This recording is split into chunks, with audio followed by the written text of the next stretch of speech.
my God. Becky, look at her. Let Me Mansplain Podcast. Hello? No, dog, I was just still saying, man, it's just so real, man. I think, we live life in real life and not on social media, because when you live life on social media, you think things are sweet when they're not. It's lit, bro. Bro, it's lit everywhere, but in the same breath, it's not that I don't mind, né? It's just Sure. I can, bro. Life has hands, but I have hands too, bro. You know what I'm saying? Sensational. So it's just like, life has hands and I can fight back. Let me just say that. And always, in general, shit always works out. Maybe not the way you wanted it to, but shit does work out somehow. So that's why I'm just like, I never worry about the small things, even if it seems like a big thing, but I'm never worried because I know for a fact that something will click in my brain very soon and I'll work it out. And that's the most important thing, bro. Like, you see, that self-reliance as a gent is so important. Like, I don't have the answers now, but I've gotten the answers so many times that I'll trust myself. Like, I don't know what one. I don't know what one right now, but izohlangana fan. Bro, like, and that's my thing. Yazi, I even have a ritual for when is into out of nowhere. And then I'm just like, Yazi, let me just go outside. Go outside, walk around in the yard, and then somehow my neighbor's dogs just come to me like looking for food. Like whenever my neighbor's dogs are locked out, they just come to me. I'm just like, guys, I don't have shit. But anyway, actually, I'll get on the topic of my dogs later. I walk outside, sometimes with coffee, sometimes not. And usually I don't put my earphones in because I'm just like, Yazi, let me just touch base with what's going on around me. And I'm just chilling. Then it clicks. Without fail, that always works. Whenever my brain is all over the place, I go outside either with coffee or tea, take a few laps around the house, and it clicks. Always. That always works for me. Because sometimes you just need some sun. It's like I read something on Twitter the other month, and then they're like, the best cure to, I'm not saying I'm depressed, but the best cure to depression is just to leave the house. Yeah, bro. So if you don't leave the crib, you're going to be stuck with your thoughts. Even if it's in your own yard, get some sunlight, get some air. Yes, for me personally, sometimes I do like leaving my whole yard, but most of the time I don't feel like it. So I'm going to just chill here, just sit outside, get some sun, realize that whatever problems I have aren't that minuscule, aren't that big, sorry, or quite minuscule and not that big. Then it clicks. Then I'm like, okay, sure. What plan or how can I attack this thing? Get my formation ready and then attack it. So then once I'm done, and let's say it's a work thing, and then people are like, how'd you figure that out? It's like, we're sitting here stressing. I'm just like, I just stopped and I thought, because if I stress, I'm not going to get shit done. Facts. But yo, dog, when you said ritual, yes, Benglin Dinyog. Yeah! Inyoga can't solve my problems. Inyoga is the problem.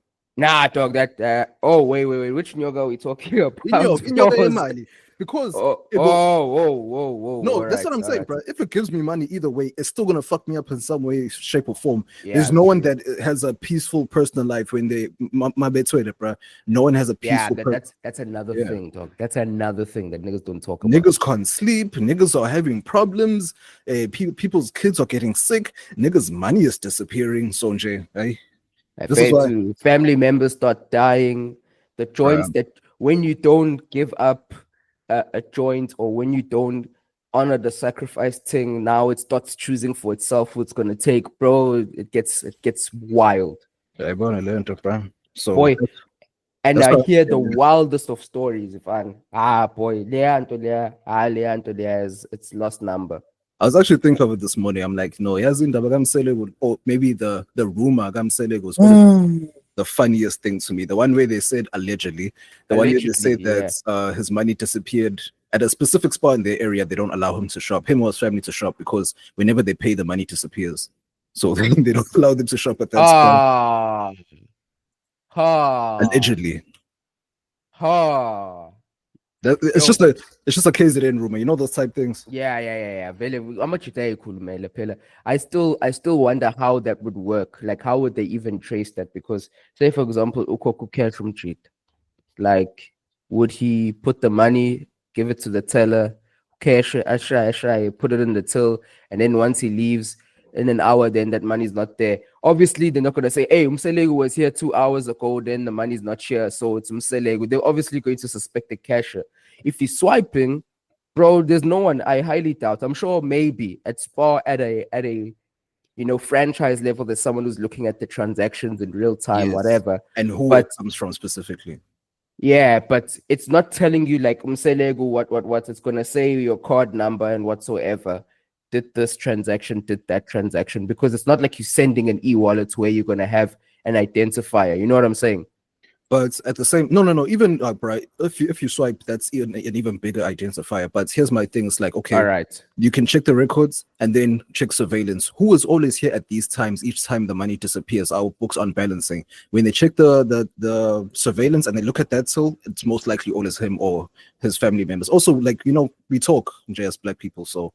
Like we know it's okay, sure, it's coming from this, that suspicion will get escalated, then they can check the CCTV. And mind you, All right. It's actually more plausible when we're talking about it from a EFT, because if the nigga's a high level nigga like that, he can obviously pull the funds back.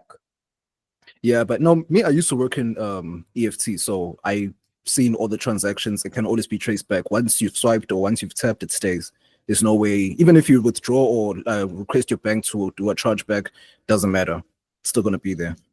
I get. So ushange stuff. Allegedly. Allegedly. All right. Because these niggas are creating TV shows left, right, and center. I don't want to be caught up in some lawsuits. Yeah, no, we always say allegedly. But my thing is, word up to boys in tech. No boys left behind. Boys in tech. Where they live. Niggas in tech who know their shit.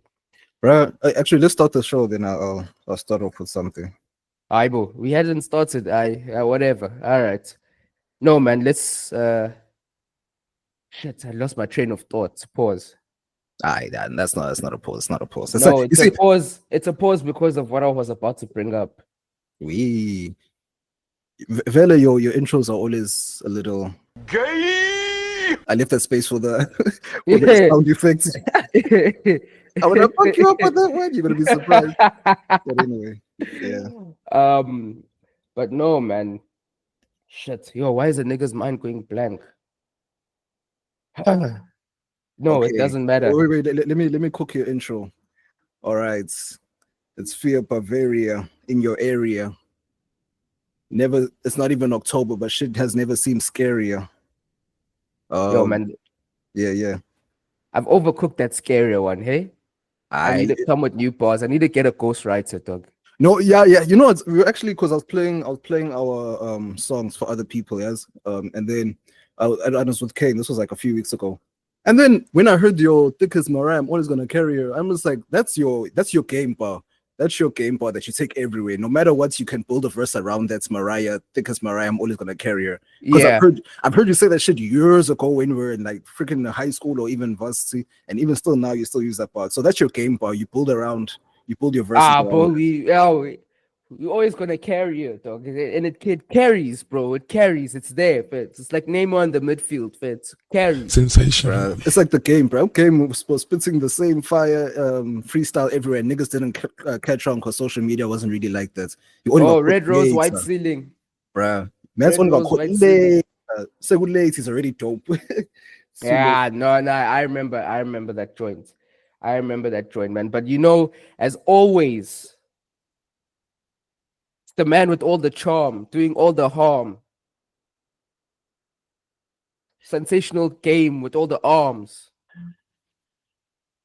Going to get the land. I want a farm. Yeah, I was looking for a farm bar. yeah. As always, man, you know what it is. It's Bavaria in your area. Let's get it. This is Wesley Sniper. I shoot him from a distance like Roberto Carlos. And this is the Let Me Mansplain Podcast, the podcast where everything, yes, everything goes just as long as you can mansplain it. We on. Bitches getting sticky. It's getting sticky. I don't know. Hi. Gay. You know why? You know why you should even say pause? Because even in the song, Tyler says, "I'm that nigga and that bitch." Because you say something about being trans or something. Yeah, Says, but "I'm here's that bitch." this thing of transform. Yo, bro, like I'm gonna say something that's very sus, and I need you to hear me out, bro. There was that joint, man. There's this joint that was going around on Twitter of that hand from Euphoria, that transformer, bro. What about they? It's like I didn't catch it at first, but yo, hi man, these transformers are getting convincing now, dog. From Euphoria, the white girl or the white guy girl. Oh yeah, man. But then like the latest one, because at Euphoria, I think it was still early. You know what I'm saying? The thing hadn't cooked properly. I feel like now all them hormones have cooked like properly, bro. Like bro, these But transformers are getting robots in disguise, fit. how Decepticon fan. how old was it? How old were they? I don't know, bro. They I must have been don't. early 20s. Because if you're depicting a teenager, you must be early 20s then. Yeah, probably. But and that Euphoria dropped when like 2018. It's been at least 7 years of them hormones, bro. That Transformers looking different, my man. Different. I'm sorry, like before it used to be like you can't really see who is the transformer. Now that it's getting more common and more, yeah, well, I'm starting to see the differences now. It's like I think Jawline. yeah, it's jawline structure and shit. Like you can see umchita and you can see a woman. Like a woman radiates femininity, whether you like it or not. You will always feel Not that always. shit. Not always. Well, Not yeah, always, man. true. But then there's always going to be some feminine elements of them that you can find. Yes, of course, there's those that's, were sitting on the fence. I remember back in high school, there's this chick. She was fire, like, okay, I can't say fire. She was okay, nice body. She was cute, nice body, but her hands were just nasty as hell. Damn. And then people were like, Damn, no, son. niggas said, hey, bruh, high school kids are stupid. Niggas said when she was in her mom's womb, she was going to be a guy and she turned halfway. What you gonna in? Yo, dog. And you know what? It's so crazy. Like South Africa doesn't have South African niggas don't have money to do all that thing. So when you're getting allegations as a South African, you know you're cooked. Bruh. No, nah. No, because if Uso means he was younger, I feel like he would be transformer by now. Damn. The thing is, you see, this transformer thing is sticky. Yo, let's do some hood science, Fit. Let's do some hood science, bro. We don't need facts here, yabo. Just hood science. I think if you transform like around 13, 14, 15, before like your full man thing kicks in, I think you're gonna hit a lot of niggas with the young hezzy, bro. Much the manning fits was shang a step over. Like most niggas, you're gonna hit them with a step over, bro. Because that thing, you're not fully cooked as a gent and you're already pumping the hormones, so you're gonna come out a little bit better. But the ones where it's a fully grown, like a 27, 28-year-old man that starts it, you cooked? Well, by then, you cooked, fun. You're just gonna be a man, lady with a beard, and it's gonna move crazy. But for me, bro, that thing is the earlier. Hey, pause, bro. I heard you, bro. But my thing is like, yes, back in the day, like about a few years ago, like more than 5 years ago, I worked at a place where the new manager was gay. Né? I could sense he was a little bit of a fairy, but I didn't give a shit.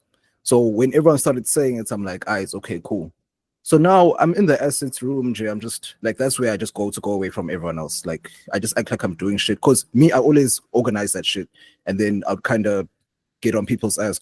Pause. Yo. He said it was gay. So what? Yo, gay guys get on people's ass. I know. Pause. Bruh. No, okay. This is homosexual. This is say Taban. But anyway. Damn. But basically, I'd be like, no, I'd always like reprimand people for messing up the order of my process there, because I'm like, everything, you can find everything here. So if you see something and you take it, put exactly back where it is. It's not my job to do this, but if I need something, I want to find it, and I don't want to dig through your guys' mess. Maybe this is how y'all live, but that's not how I do it, especially with my assets and things like not my assets. Well, I sound like a white person. My company, but with the assets, because shit has to be separated. The serial numbers and everything. Let's not fuck shit up. If we need it, we need to get it. Cool. So man's pulls up. So he's new, so I'm just like telling him about the place and everything. Then he starts asking personal, where am I from? I'm like, Yeah. You can see a gay nigger is that's trying to pass as a straight nigga of it. no, but my thing is, where are the masculine gay guys that are cool? Because it's always the feminine niggas, and Lapo gay guys are so like, I fully understand what women say now. These niggas want to push, even though you're just like, nah, like you're trying to be not even trying to. You're a normal human being, like, oh, bro, what's up? And then they keep trying, like, even if you show any sort of normalcy towards them, then they want to come chill with you in Jado, and it's just like, hey, bro, like we're just cool. But Venomina, naturally, y'all niggas know, you and K know I'm not a friendly nigga. So mind you, what they're gonna take it seriously. I'm just not friendly in general, so I'm not even gonna feel bad just because you're gay. Like, you know what I'm saying? Yeah, man. But I just think it's the same trait that niggas have with the shorty. Like if you was sharing I never you're trying to cook a chick and she's not first receptive, niggas are gonna double down until they see there's no way out. See, when there's no way forward, that's when. But then the thing is with niggas, there's an added like layer because niggas can fuck each other up. Make yes, but then it's like you'd have to really push to that extent. Me, I just know how to ignore people. Like it's either I'll do it like in front of you on purpose, or well, sometimes I do it. Not even sometimes. I used to not knowingly do it, but now I knowingly do it because, as you get older, you have to be aware of your surroundings, etc., etc. So now I know how to just block off people and then just cut it off. Because even like back, I don't know when, like 2-3 years ago, like me and this chick were just cool. And then she had like a controlling boyfriend that was always cheating on her and everything like that. It's cool. So one day she sends me a message on WhatsApp and she's like, hey girl, how are you doing? I'm like, she doesn't speak like this. I left it. Maybe 2 weeks. Then I sent a message again and she's like, oh my gosh, bro, thank God you didn't reply. My boyfriend did, because my real name is what's the word for unisex? My real name is unisex. So yeah. Girl or Wait. Yes. No, it's not. It is. Trust, bro. No, it's because you know me and the other nigga. But everyone in the world, when they see my name, it's like, how, bro? Even Uber drivers like, how? I thought you were a girl. If I go somewhere, they're like, how? I thought you were a girl. Like that's how I get. Like if I order something online, I can get it quick because niggas think I'm a girl. Because my name is not normal for a guy in KZN. It's normal for a guy in. It's not normal for a guy in Eastern Cape. It's normal for a guy in KZN. Because in Eastern Cape, it's usually the girls who have it. Okay, yeah, okay. Then now you're cooking. Now I hear what you mean. Yeah. Now I hear what you mean. So my shit comes early and everything. When I complain, nothing happens, and they're like, "How?" Every single time, I'm not even lying. I can, bruh, anything. Niggas are like, "How? Were you ordering with someone else's account?" No, it's my name, because we're in KZN. I won't say no. We don't have that. About Zulu people, we don't have that thing in our brain where we can allow for two things to be true. That's our problem. Yeah, that's true. Like we are the frame of reference, and anyone who is different from us is just doing something weird. We don't stop to think, actually, that's how they do things, but our frame of reference. No, I was gonna say some wild shit though, but let me leave it there. Yeah, because the shouts of "we are the white people of black people." Damn. Sometimes I hear Zulu them. people. They say Zulu people are the white people of black people. Yeah, they like saying that shit. I don't even think that. I just think that niggas just do our own things our own way in our own place, and we don't need to leave to do anything anywhere else. And once we do leave or people come towards our area, that's where we like, all right, it's a half ignorance, half pride kind of thing, if you hear what I'm saying. Yeah, that's what I was about to explain. And also at the same time, your niggas, let me not do that. Our listeners are, from everywhere in the country. So hey, I never ever thought Let Me Mansplain would go PC. bro, because I was about to say, no, bro, your niggas don't have backbone, but I can't say that because maybe one of our, bro, I forgot y'all niggas handles, but maybe one of our, people who listen to us every single week, maybe they are not Zulu. So if they're not Zulu, they have a lot of niggas who aren't Zulu, but I can't say they're spineless though. But I'm just saying the way other cultures structure their shit, we're just more strict on the way we structure shit, bro. If you don't I don't even think it's that. I don't even think it's that. I hear what you're saying. Like like there's like stereotypes. Obviously, there's mad stereotypes about Zulu niggas, taxis, Inkabi, whatever. We can throw them shits around as jokes. We laugh, and petty niggas being spineless and snitching on niggas at work. Damn. And and Limpopo niggas, feds just taking, feds being like a MLS and Saudi League, whatever, taking all the washed baddies. But for me, I just think it's a thing of where, like, I think with Zulu niggas, man, the Zulu thing is such a point of it's such a point of pride. But that's why I realized that Zulu niggas and Xhosa niggas have a lot of similarities. Yes, we do. Like, we have a lot of similarities in terms of the pride and like the way I do shit and onto man shit. You know what I'm saying? That thing you're about to go to Intabeni. what is it called? I can't remember. Like in language, yeah, close. Oh, I don't know. Not Umkiti. It's not Umkiti. Yeah. Umkiti, I think, is the celebration afterwards when they come back. But I think that whole thing, niggas will cook me in the comments. I mean, what's it's fun. No, it's fine. We learn and grow every day. But my point in that is that they still keep that tradition of going to Intabeni to get circumcised and all of that, because that's how things go. That's how they were taught. That's how they were meant. So now that we're in this day and age, why do we now have to erase it? Yes, you can add things onto it to make it safer for the boys that go up there, because a lot of boys have died up there. You know what I'm saying? Yeah. And a lot of funny, apparently, allegedly, a lot of funny stuff happens up there. Yo, bro, I saw the craziest tweet this week, bro. Like, there's actually niggas who go around chowing young boys, bro. I mean, what the fuck? Every time I come over here, you always gotta take me through this homosexual rigmarole, man, with your terminology, man. What the fuck is wrong with you, man? Yes, I feel like, does it make me homophobic to not want to continue to read the rest of an article like that or to listen to a video like that? Because I'm okay. I don't want to know the details of niggas. Bro, yo, man, that's real. That is so fucking real. You know what I'm saying? So that's why I'm asking, so am I real. homophobic, or I'm just okay? Like, I don't want to read the details. I'm fine. Like, if I see the heading, okay, swipe. Yeah, bro. But my thing is, it's a nuanced thing, because this idea, like the woke almost ideas that if you don't accept something, you hate it. What about if I'm just neutral to it? I don't want to see it. I don't want to be close to it, nor do I hate it, and I don't want it to exist. You hear what I'm saying? Because if you're anti something, you go against it and you don't want to exist. If you pro something, you want to see it more and more in your surroundings. But if I don't want you to disappear, but also at the same time, I just don't want you in my personal circle, does that make you? Yeah.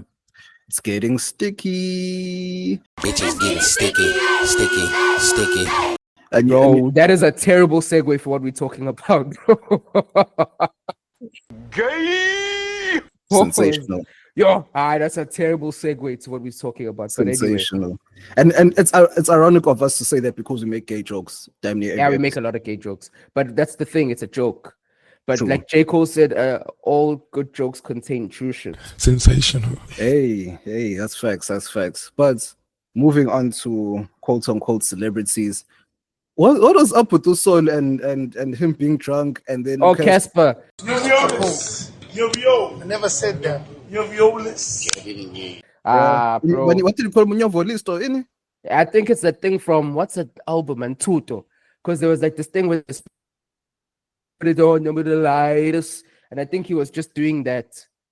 Oh, the slim guy is in. I forgot that thing that they were doing. Yeah. So he was doing that, and then Cass was not feeling him. And low key, man, not even low key, high key, I'm with Cass, bro. Like, as much as Saul McG can be entertaining or whatever, but you can't run your mouth, man, and then want to be my nigga.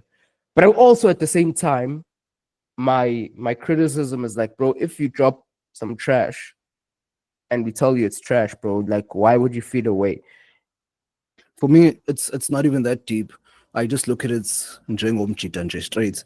You're drunk, ngiyakubona ukuthi I know awukho right, and if you're doing too much, ngizovele ngikubuke, give you that, because Cassper gave him the hood look of Jita, and then Ulo Soul saw it's okay, sure, then he kept it pushing. So even in his drunk, no, he didn't keep it pushing. Niggas literally had to drag him back, because there was two videos. There was one where they were inside whatever party, whatever event they were in. Oh, I didn't see that. And then niggas pulled him back because the nigga just would, and he was like, you wanted a dap, yeah, bro. What's Yeah, and then the nigga just looked at his hand and then turned around and then he kept like keeping his hand out. And it's like you can clearly see the man's drunk because he's not picking up on the social cues at all. But that's what I'm saying. From Casper's perspective, yes, it's a thing of okay, sure, they were talking shit about my album or my music or whatever, but that's one thing to the side. As we're just acquainted, we're not friends. So the fact that you're now, you know what I'm saying? The fact that you're now in a vulnerable state, I'm not your friend even more now, more than ever. So who the fuck do you think you're coming up to? Boy, See me, like it's very basic where you're just like, oh man, look, cheetah, and then you just carry on with your life because it's just like, hey, man, because now Casper, so it's like he just gave me Yeah. It wasn't. And also at the same time, bro, like the nigga's drunk and niggas had to pull him back. And then there was another one when he was outside going back to the whip. And again, Cassper standing there with these niggas and some hands, whatever. Yeah, that's the one I saw. Yeah, then they had to drag him past. So it's like twofold because on the one level, it's like Lomtri defeats Uringa naye, but it's not even his nigga. So even if he was sober, yabo, engashaile, it was gonna be a thing of why papela, bro. Like we're not like that. You know what I'm saying? Yeah, if Saul was sober, Cassper would have said a word or two, but I don't think it would have been. Nah, I don't even think it's because it's like imagine the scenario where you're standing there and a nigga sees you that you're like, not even like your ops, but you just umchito and wage. So he comes to like, yo, bro, like on that bro energy because you lit, and he's like, yo, bro, he's showing you love, but then it wasn't that same energy on the pod. Now he wants to do that, even if he's sober. We're gonna look at him like it's shop. And as a person who does that a lot in my life, where niggas want to do something fun and then double back, and then this is why this is why I have the problems I have. Just like Mace, this is why I have the problems I have. Who you, nigga? Who this nigga? That's why I always got the problems I got. Niggas would tell me, Mace, chill. No, chill for what? Who is this nigga? Who's this nigga? But honestly, this nigga. This is why like people really dislike me because I will remember. And then at the same time, it's like if you want to be cool with me, just because you forgot doesn't mean I forgot. Now, you won't have to throw hands because it's most likely never that serious. But at the same time, I don't need to fuck with you. You don't need to fuck with me. We don't benefit our lives, each other's lives in any way. Speaking of doubling back, man, I think the Ross thing, like, did you see the Ross thing? Ross? What's Rick that? Ross. Rick Ross. What did he say?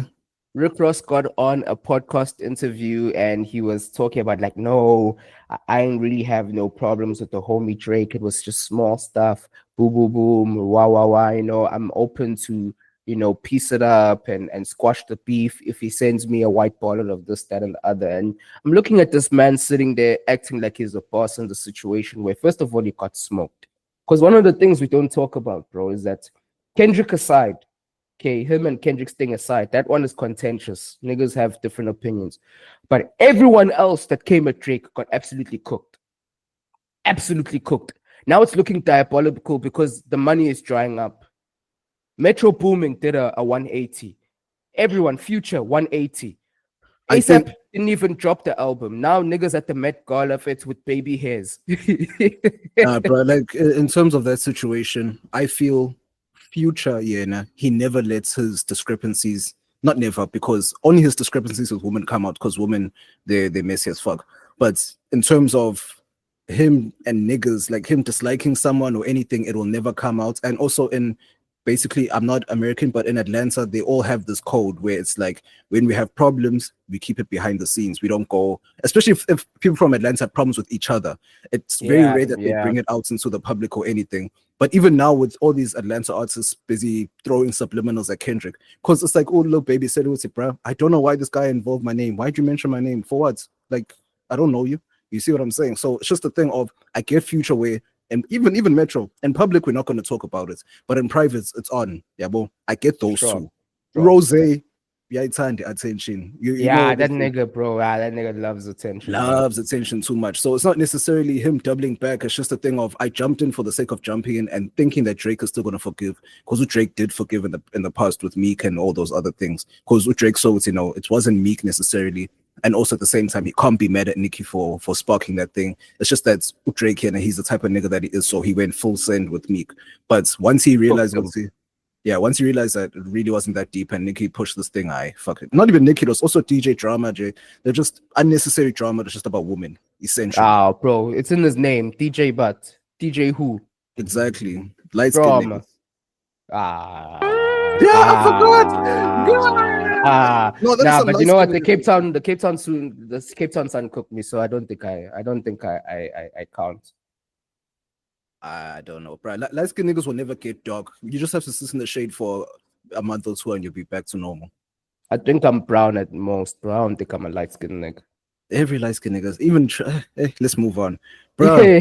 Whoa. Before we move on, dog. So for me, it's like it's that same thing, man. Oguti, you're gonna talk crazy, and now when the checks are drying up and you can't get lit off the boy, be the boy, you or anyone, now people want to double back. And that's actually even worse. It's worse when you do it in the public and you let niggas know that, oh, I never really had a problem with you. I was just a whore for money and some attention, so I jumped on. It's the same thing as Kanye, like, hey, thought I got him. Bro, that guy's fallen off. Fun. But then, I'm glad you got into Ye. Now, I'm not going to be, because I did speak about this on like 2-3 episodes ago. I'm not going to be that guy and then just flip and turn around and say, oh my gosh, he's a musical genius. However, this joints, I spoke about it last episode or 2 episodes ago in Donda 2. The joints came out in the joints leaked in 2021 because he released the album with the stem player. So there's so many songs on there that were fire already. So now when he actually released it, so I can actually have it on my phone. Wow. Amazing. Well, this is joint too easy. Like if you listen to that, have you heard it? Dude, I was holding my breath to say you're gonna praise the Heil Hitler joint, man. Oh hell no. I haven't even heard it. I just know that he has it, type thing. But yeah. This joint too easy. It's classic 808s and heartbreak. Bro, like no one can do auto-tune like Kanye. Okay, maybe T-Pain, but yo, bro, Kanye, when he starts singing, like it's like he's singing from his soul. And even the lyrics in it, because these days Kanye is a terrible lyricist. But if you listen to the lyrics and it's like, wow, bro. Because isn't you know how you have a demo as to how you want the song to sound like. So basically he was busy asking Kim to come back. He's like, I want you to love me. And then now he says, I don't need you to love me.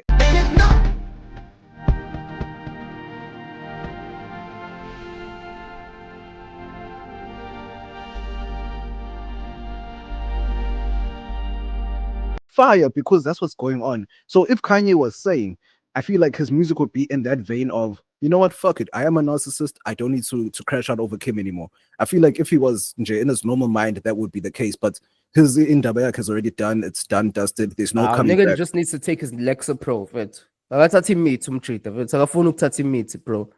Bro, who's gonna tell a billionaire to take the medication? Man. Horse tranquilize that nigga when he's not watching or slip it in his drink, bro. Come on. But the thing is, he'll always come back. Like, but also at the same time, he does things on purpose. It's just he's just not used to not being that guy and whatever. So yeah, I know he's falling off kabuhlungu, bro. Oh, he's falling off kabuhlungu. Bro, but they've done it too. I'm fun. I haven't hit it yet. Bro, that too easy thing takes me back. I even went back and listened to 808s and heartbreaks. I'm like, yo, bro, like what did Amber Rose do to this nigga, bro? Finger the booty ass nigga. Gay. Ooh. It's getting sticky. Bitches getting sticky. No, but Amber Rose did tell us, and now she was right. She wasn't lying. Yeah. And even that thing of South Park of saying he's a gay fish, bro. Like, what the fuck? Low key, man. Maybe them niggas know something, bro. Wait, what's the word for when two things contradict each other? Paradox. Gay fish. Jamaican slang for gay person is a fish. Oh damn! It's well, I know it's butty boy, but it's also a fish. Butty boy. But also it's fish. Or especially in Canada, they call you a fish. Hey, you fish. I've never heard that at all. That's crazy. You can even Google your homie. Drake has called someone a fish before. Hi, it's a fish. Yes, what's he? Fish in South Africa is something completely different, dog. Fishy curry and biryani. Remember that song? Said fish curry and biryani. You don't remember that choice? Yo, hi. Yazi, this is some tribalist type. It's even explain the tribalist. Yes, sis. Nah, I've noticed I definitely do. I've noticed the energy in a lot of our episodes where we just go racist for no reason. Oh, bro, come on, everyone's racist, man. Bruh, but I you think know, everyone. Okay, well, not Yeah, racist. yeah. Obviously, if you prejudice. do the Mark Lamont Hill woke whatever, yeah, we're not all Aye, racist. that man Our- cooks. That man cooks, bruh. He Because cooks, but he's too like obviously he's cooking when he goes on Joe Budden because he's cooking to a whole bunch of street niggas who aren't really on that level, so it's easy pickings. But when he goes to someone of his same intellectual weight, he gets cooked. Like I still, please do me a favor for all you niggas listening. Mark Lamont Hill, Patrice O'Neill, dog. Patrice Watch O'Neill, that, the comedian. the comedian from way back then, bro. Just watch that joint. No, my thing is like, okay, with him, with Dr. Mark Lamont Hill, he does. It's not even about him arguing with or basically debating with niggas on the Joe Budden podcast. It's the wherewithal to know that I am the intelligent nigga, having the comebacks, and also knowing that I also used to be out on the streets and everything. He has that balance, that good balance of knowing both sides of town. So he's not speaking from a point of ignorance, whereas he is very educated. Yes, he will use his education to his advantage as he always does, but in the same breath he can recognize the situation and then switch and move accordingly as to whoever's around him and then bring his intelligence in that. I like that shit. But I feel like that's why I'm saying it's on easy mode when you're on Joe Budden. I don't know why I keep saying Joe Rogan. No, When it's I not. say Joe Rogan, but yeah, it's easy mode with those niggas because those niggas are just some like Fetu. What level of intellectual prowess do you think it would take to cook someone like Ish or Flip?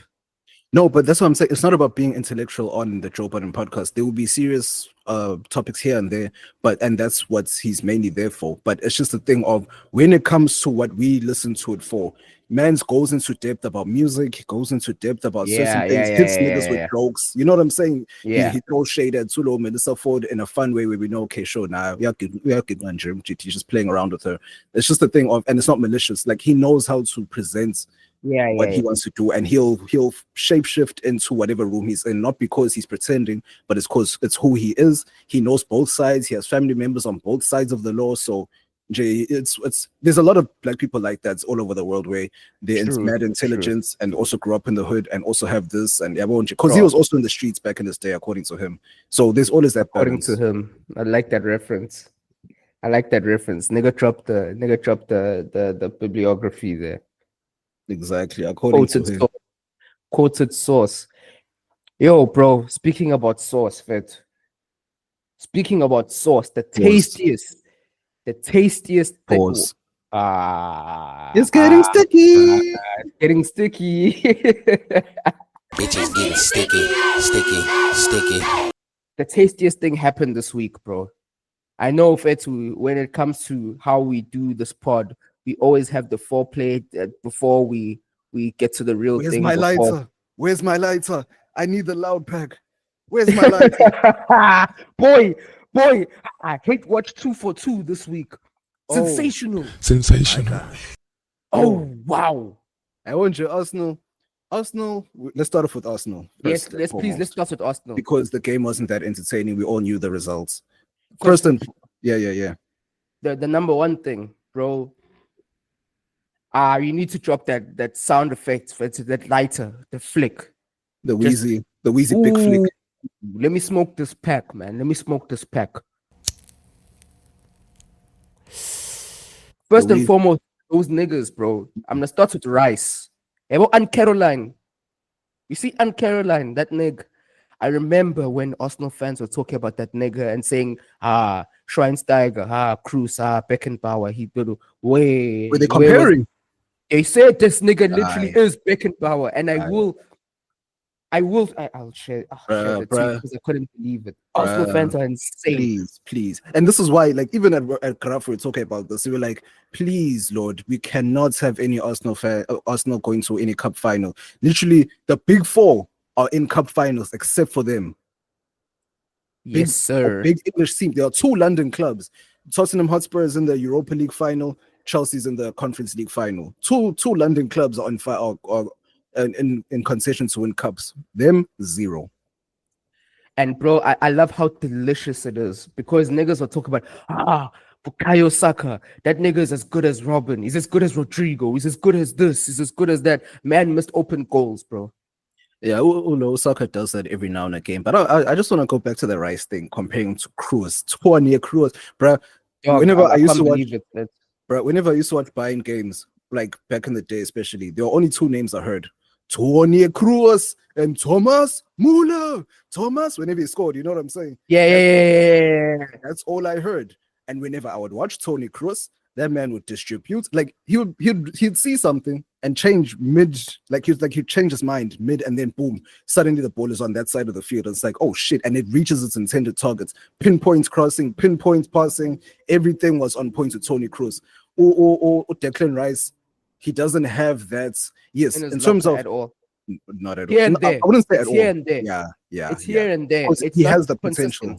It's not consistent. It's like Harry Kane putting in crosses. Harry Kane can put. It's Harry Kane and Julian Alvarez busy standing in corners doing crosses. They can, but you're a striker. Stay in front of goal because you're better at scoring goals than crossing. Yes, you're more accurate. Like Declan Rice, he takes corners. Yes, he can do it because he's a central midfielder. Fine, but it's just a thing of he's more dead ball specialist, more so accuracy and things like that in terms of shooting and all of that. But in terms of passing, to even have I'm not saying he's not intelligent, but to have the intelligence to know, okay, sure, this is not going to work. Let me do this. Because Tony Cruz would pull a rabbit out of their heads, and you won't. I feel like me, if I was Modric, I'd also be impressed. Because Modric now, Trivela, and then suddenly shit's going to happen. So Tony Cruz, bro, hey, bro, I'm sorry, my bad for going outside. No, I don't know, bro. Yeah. Don't apologize for that because that's the exact same. Like Cruz, Rice, Speco, Testic. 20 Cruz, hey, bro. That like even the way he retired was exactly how he played. It's like, I know I'm dope. Bye. You know what I'm saying? Yeah, facts. And like, no, stay Perez. He's like, no. That's good. just it. He was like, no. And then he's now on social media laughing at niggas and just joining in and that stuff. So hey, bro, comparing. But anyway, back to the game. PSG, we knew that they would cook, right? And my thing is, we hope that they would cook. I feel like this thing was one in the first leg, but in the second leg, niggas weren't doing much. Like Arsenal wasn't doing much. Even Arsenal. Oh no, there was a point where Arsenal was on their necks, bro. Like the first 10, 15, 20 minutes, they were on their necks, but nothing came of it. Because there was that one Odegaard shot where the box was full, bro. I thought it was in, and Donnarumma just came out of nowhere. Like Donnarumma was a demon, bro. And that's him and Courtois. I appreciate them because they're showing that. Because I don't know, there was this weird, especially between 2010 and 2020. Say it. I know where you're going, Cook. I'm not going to talk about Neuer, but there's this weird thing where short goalkeepers were really like in stock. I'm not saying shorter than they were shorter than all the players, but like Yabo Kepa's height 6'1" or whatever. There was this time frame where short goalkeepers were injured, just on top of the world. Like they were known as the best shot stoppers. Courtois and Donnarumma showed, would say, bruh, my height doesn't have anything to do with my shot stopping abilities. The fact that it actually adds to it, because if I get my body behind this is not okay. Courtois lets it squirm every now and again, pause. But it's just like these guys, the big goalkeepers, they are good. Ishononoya now, he's also tall as fuck. So it's just like those niggas, they know how to play the game as normal as goalkeepers, like Schmeichel era and all of those things. Peter Schmeichel, not his son. But you know what I'm saying? That's one thing. The second thing I was going to talk about is that I'm glad niggas are now seeing this over, I don't know, obsession or this over reliance or this overrating of goalkeepers who can play well with their feet. Bro, that's not your number one job. That is Victor Valdez's fault. I don't even think it's Valdez, because Valdez, bro, had a lot of howlers. No, of course he did, but that's where it came from. Oh, it's not even Victor, it's Guardiola's fault. Because the Guardiola made it seem like everyone needs to know how to play. So they were trying to make, who's this nigga that signed for Chelsea that has a surname that everyone has? Mendy. They try to make Mendy stop playing with his feet more. He can, but it's just like in the Premier League, it doesn't always work like that. Or Ederson is different because Ederson, it's like he is a player, but then he's allowed to use his hands. That's just the main different thing. Or Ederson, he just... And Neuer.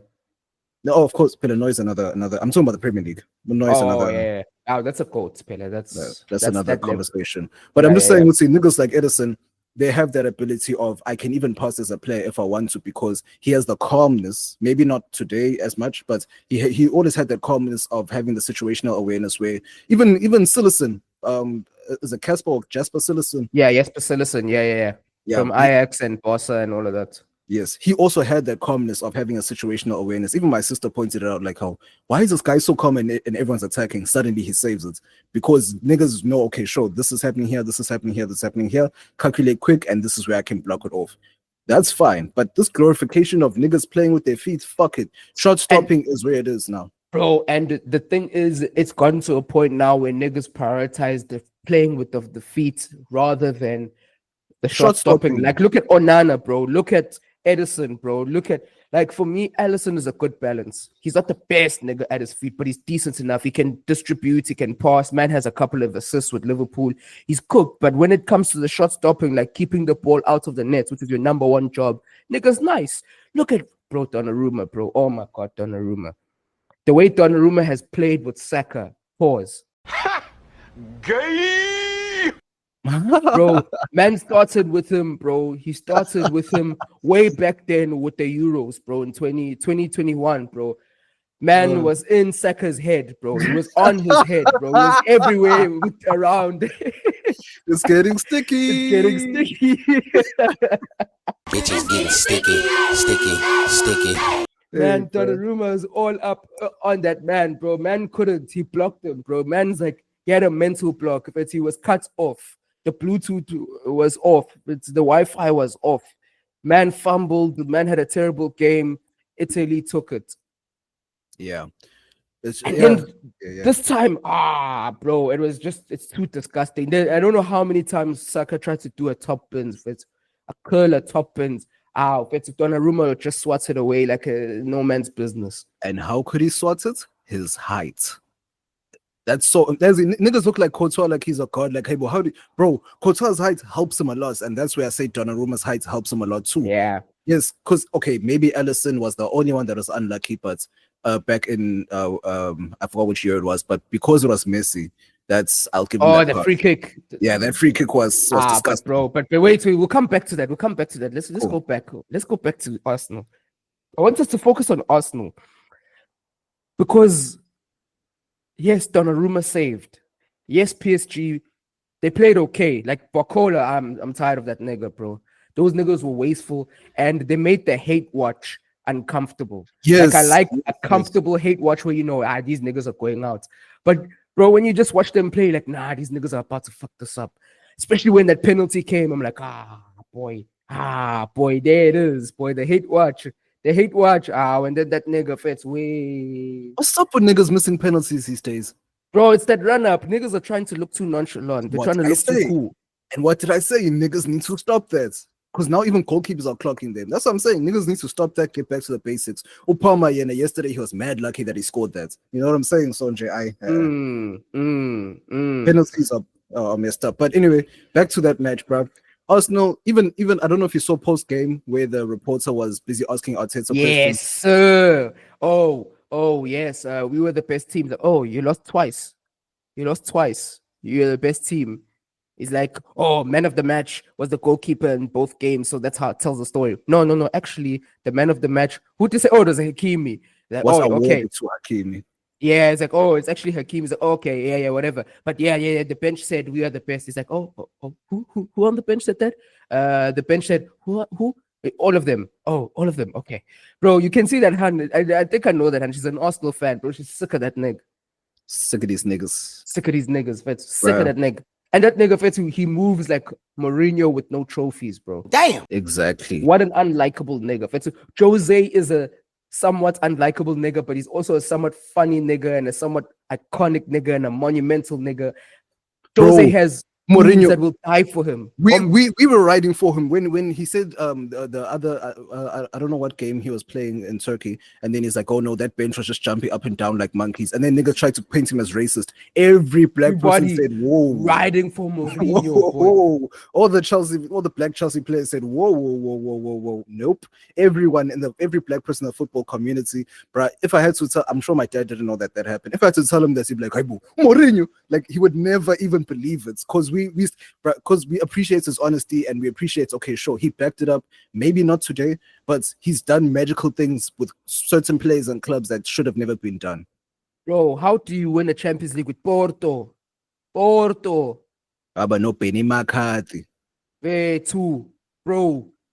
Treble on Barcelona's head with Inter. Now we're not going to switch there. Not yet. We still need to go back to Arsenal. Yes. I was about to say go back to No, Arsenal. we're not.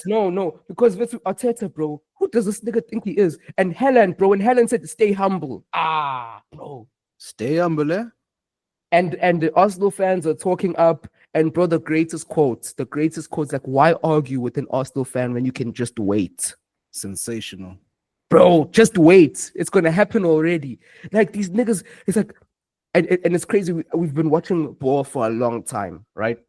Yeah. And it's like, certain stenches don't leave a club, even when all the players of that generation are gone, because Wenger's gone. All the Wenger players are gone. There's no Wenger player left. All the niggas were who? No. You just made me realize now that you brought up Wenger. Ulo Arteta is continuing Arsenal tradition.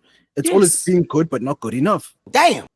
But the thing is with Wenger actually, I can give him something because the nigga won shit. He's got a couple Premier Leagues, FA Cups, Invincibles, and he's revolutionized the game. He's done something. The type of Premier League he won. Yes, that's another feat because it's an invincible one.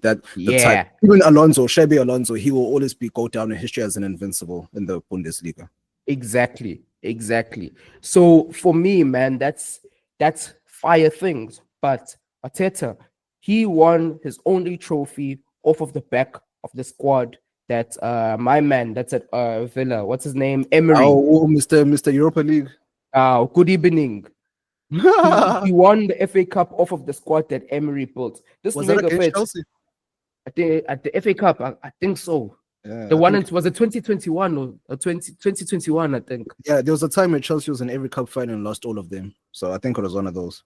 Yeah, so he won an FA Cup with another man's squad. And what did he do to that man's squad? He beefed with all their best players. Beefed with Aubameyang, beefed with mad niggas, let them go. And now they're complaining how they don't have a striker. And also, this man, it's part of the process. I saw another corny-ass video where the nigga was doing a pep talk in the locker room. And he had a light bulb. And he connected. He's like, I need you to stay connected. Like this light bulb. I'm like, ow. And I remember, then I remember also one of the dumb things that nigga did was when they had a game against Liverpool, and that man on the training ground, he was playing You'll Never Walk Alone the whole week to get his players angry, and then they went and lost 4-0. Like, this nigga's a meme, bro. This nigga is trying so hard to be like Pep Guardiola, think outside the box, do something different, and he just keeps getting cooked. And the problem with that is that he's not a student of the game. You gotta be, if you're not winning yet, you gotta be a student of the game. This man wants to already act like he's a top dog when he hasn't even earned his stripes yet. Yeah, Pep talks crazy. I'll hear you. You're Pep. Hansi Flick talk crazy. You Heinkes talk crazy. Obviously, Carlo Ancelotti, all these niggas are dons. They don't really talk much. Mourinho talk crazy. I can hear you. You've got your stripes, but Arteta, bro. No, man. Arteta, it's just because he was around Man City during their peak. You know what I'm saying? Yeah, so, nigga has second-hand glory. You know what I'm saying? No, that's not a pause. It's a second-hand glory. It's rubbed off on him. That's a pause. But it's getting sticky. Bitches getting sticky. But bro, like, no, for real. Like, he was just around in City's peak, and he thought that he could emulate that because he contributed to it. Sadly, not. But in the same breath, it's just a thing of, bruh, drawing board. You guys have the money. You guys have the talent. Defensively, they've done very well, but the problem is now niggas have caught up to them on the log. So now the race was supposed to be for third, fourth, and fifth place for Champions League, but then now it's from second down to fifth.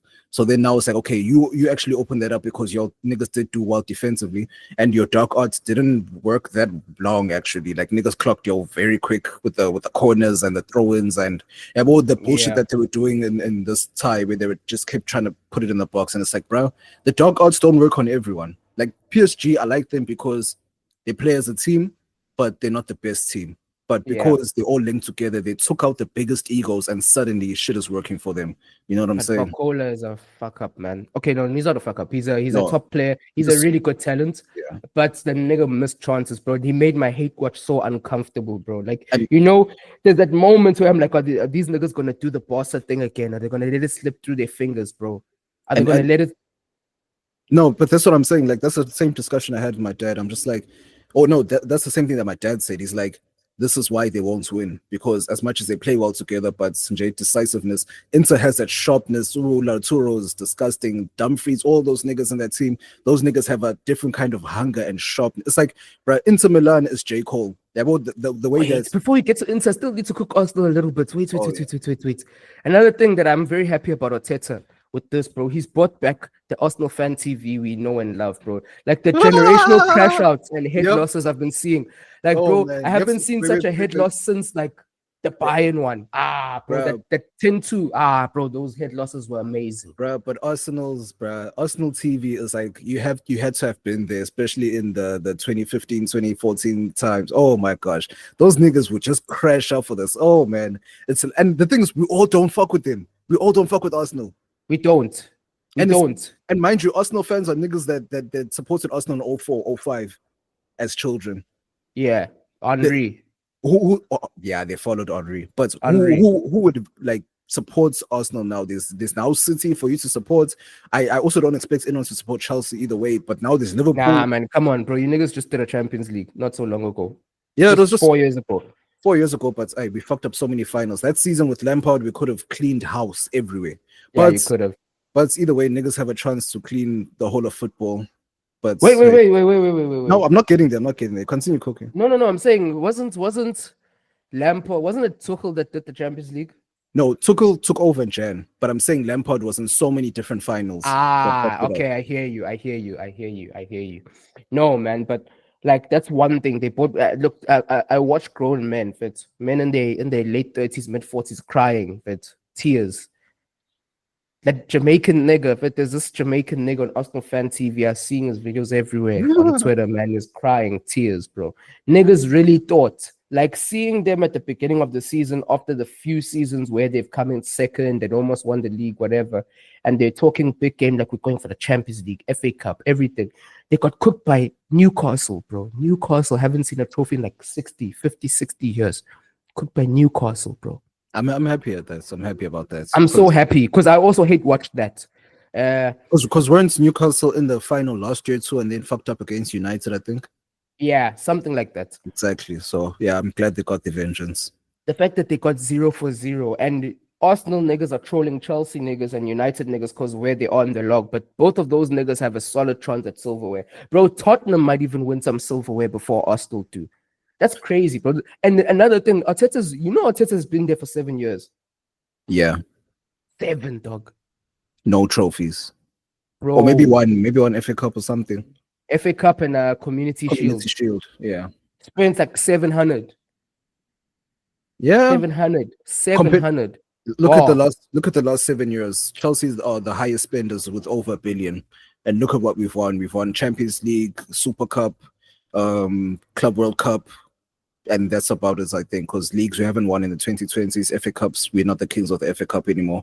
And even Carling Cup, we lost a few finals, maybe 2 finals, but we still have a trophy cabinet in Europe.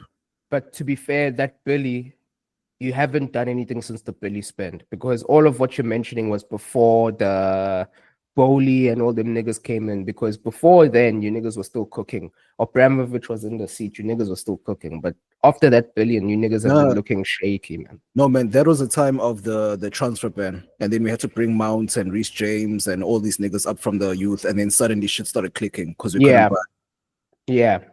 Yeah, but anyway, bro, I want to move on from Arsenal, bro. Like, they've done enough. They're chokers. They're carrying on club tradition. There's just a stench of choking and bottling that will never leave the Emirates, bro. Those niggas should go and work for Coca-Cola Company because the way they can bottle things so well. Damn. Fair to production line bottling. That's crazy. I really wonder what Ozil thoughts. I don't know if he tweeted or not, but I really wonder what he thought because he's always cooking, trust the process. He's always saying that shit. It's Ozil or Odegaard let Ozil down, fit. No, but the way they treated Ozil was stupid. The way Arteta treated Ozil was stupid. But anyway, So I'm saying he beefed with generational niggas. Like, who are you? Who is this nigga? who's this nigga? Who is this nigga? Who's Hey, this bro. nigga? Aubameyang, Ozil. Why are you beefing with your big dogs, man?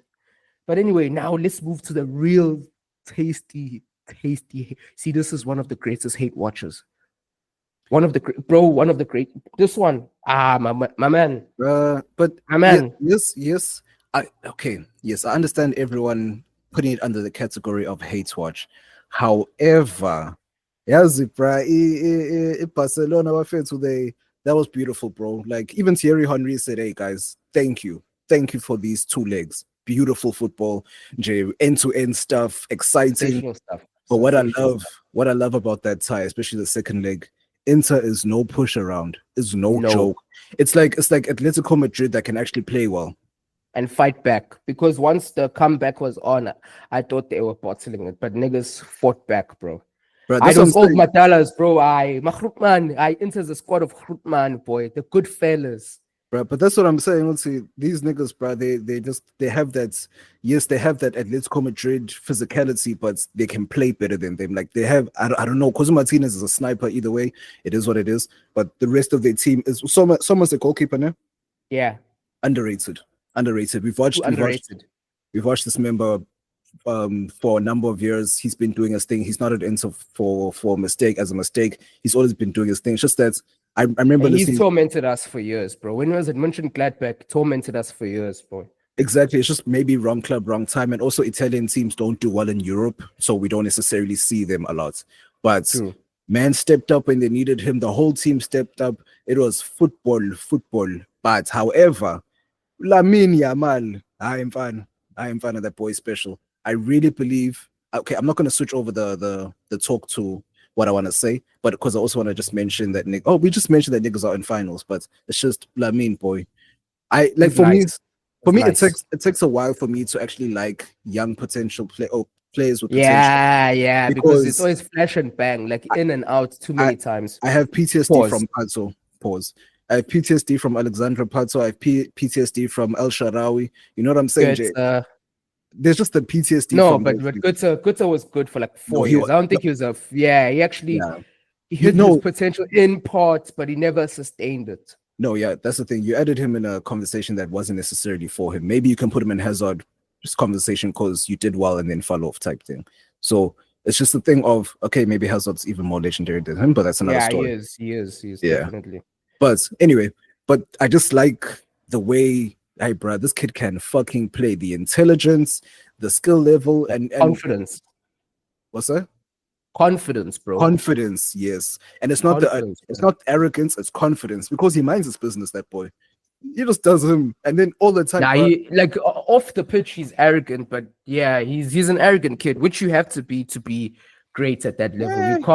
You can't be a humble nigga and cook niggas. That's why this fake humble gimmick of Messi, I don't buy it. Like if you are a top baller, you are an egoist, bro. There's nothing more to it, bro. If we had to put a mic on Messi, or if let's say God had to, like if we had to ask God to put a mic on Messi throughout all those years and then play the rewind for us, we'll hear Negro 500 times. That's what I was about to say. A lot of black men are going to be very conflicted that their daddy doesn't love them, bro. Exactly. You're going to hear Negro 500,000 times. Guardiola too, allegedly. That nigga doesn't like black people, bro. Yeah, man. They don't fuck with niggas. But not even black players, but midfielders. He doesn't like black midfielders. Bro, he doesn't like black anything. No, Pele, he bought Doko and all these other niggas. Yeah, Pele. Midfielders, niggas that are in his position that he wants to tailor, he'll never have a nigga in that position, ever. That's true. Yeah, actually, now that you mention it, because he got rid of Yaya Toure. Bro, and Mensa did a madness at City. He went to City, Toure left again. Bro, like the Barca, he got rid of him, and then City, he got rid of him. That's one of the most generational players, bro. But anyway, let's get back to Barca now. We've given them Yamin Yamal, yeah. Now this everything, yeah. Cooking, Faitu. Hey, Barcelona, and that was such a delicious hate watch because Barcelona behave like they are God's gift to football. And the thing is, you got it's now us watching them still think that they are the same niggas that they were in 2010 or 2009. or just the whole Messi heritage and lineage. They still think that they're that club, that they're the most feared club in the world. Bro, y'all niggas, yes, those niggas have played well, especially now with Flick. He has implemented some, even under Chevy, they won the league under Chevy and all that stuff. But it's just not in your system anymore. It's just not you guys anymore. It's now down to individuals. These niggas think that's high. No, we're still that prestigious club. Bro, these niggas sold their souls to OVO, War and Owl during El Clasico. Damn. Oh, damn, son. You know what I'm saying? These niggas sold their soul to Spotify. Damn. Like, they sold their soul a long time ago. So niggas being on OnlyFans, man. Now years later, you're trying to talk the big game, and now we're gonna post that video. Is this you?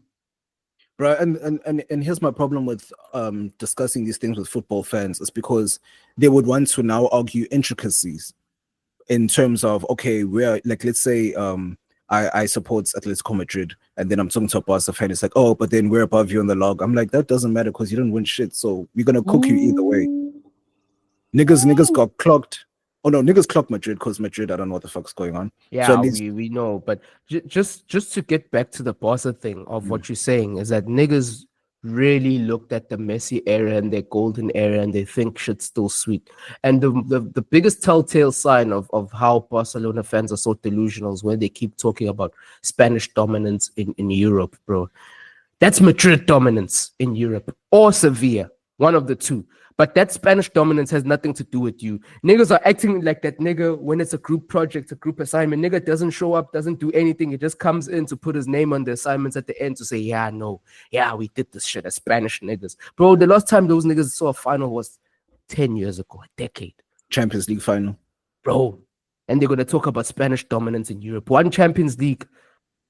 In the last 15 years, bro. Yeah, where Madrid damn near pushing 10. Bro. Yeah. No, like that's Madrid, like, think about it. In the last, from 2014 to now, say 10 years, 11 years. Not even 14, come from 2010, bro. From 2010 till now, Madrid are on like, what, 5 or 6 now? No, but I'm saying, in the last 10 years, Madrid have won 6 out of 10 Champions Leagues. Can you hear that? 6 out of 10. Exactly. 6 out of 10. Like, niggas in 10 years have done more than 90% of Europe has done in the entire existences. Those clubs have done in the entire Madrid in the last 10 years have won more Champions League than Barca has done in the entire history. The same amount of Champions League Bayern and Liverpool have, just one less than AC Milan.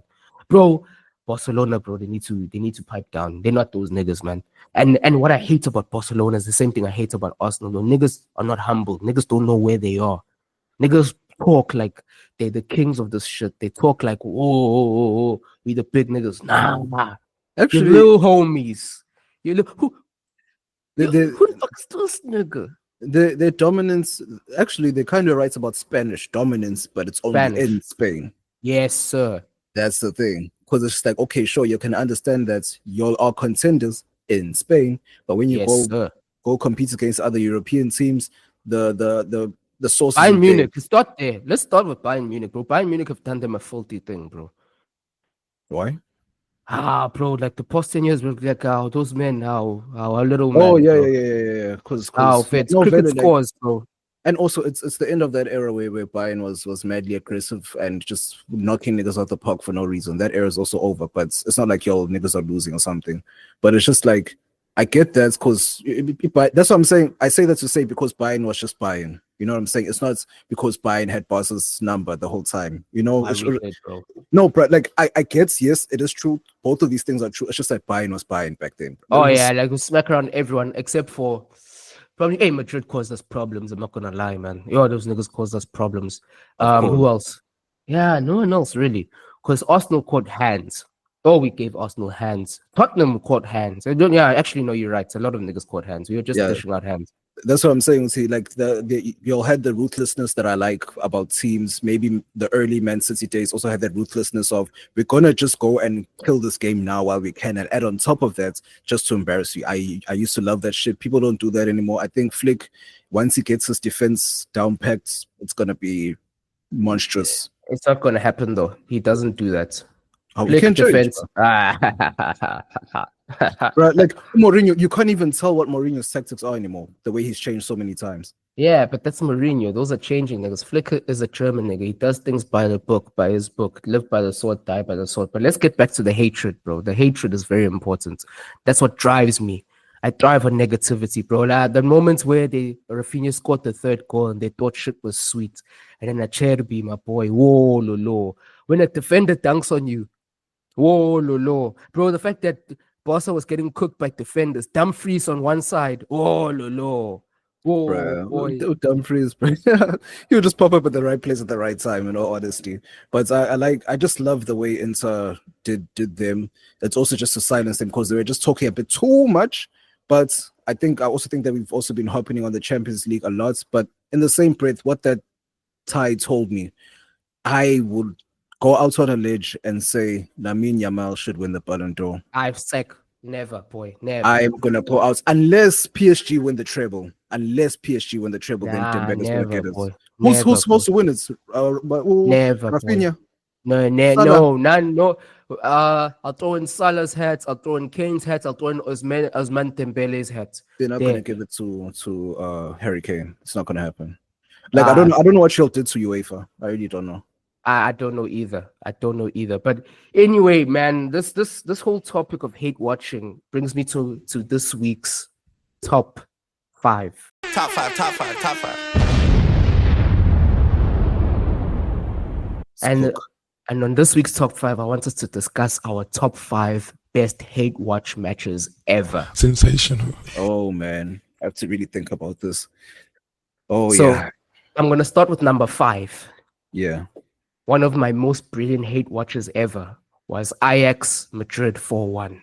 Oh, my man. Which year was that? 2019, bro. Oh yes. With the Ajax team. Oh, my man. Whoa. With Abo Anthony and De Ligt and all these niggas. Whoa, Ziyech and Lozation and Frank de Jong and all the yeah. They had the best youth in the world. Yeah. Oh, Neres. Oh, wait, what a succulent hate watch, bro.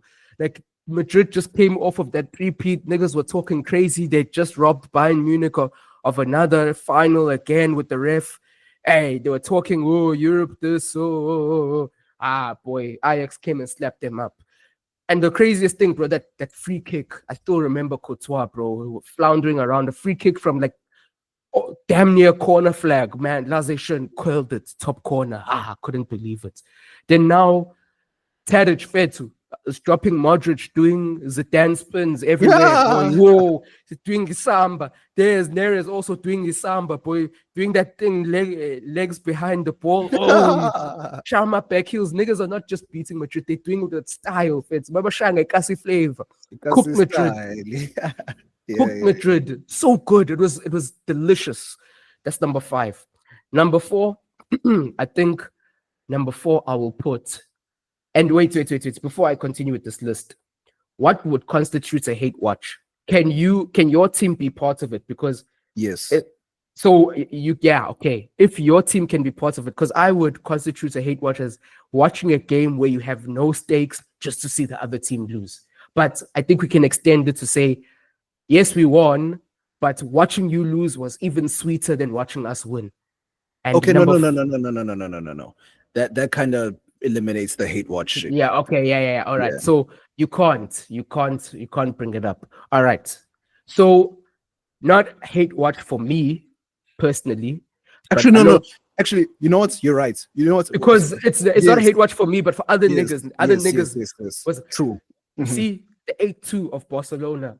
Bro, my phone was going off like my fan by my your niggas saved football. I remember what the timeline looked like. Nigga, during COVID, no less. So everyone is in their home. There's no football. That's the only football you're watching. And everyone had their eyes on that. Delicious feast. Barcelona got cooked. Delicious feast. 8 piece. So Stegen had to pick the ball out of his net 8 times. Fetu. Yeah. They had to start in the middle dot 8 times. Fetu. Thanks. Oh, bro, delicious thing. And hey, I remember when Griezmann was talking before then, like, I even bought my PlayStation 5 because I know we're going to be here for a long time.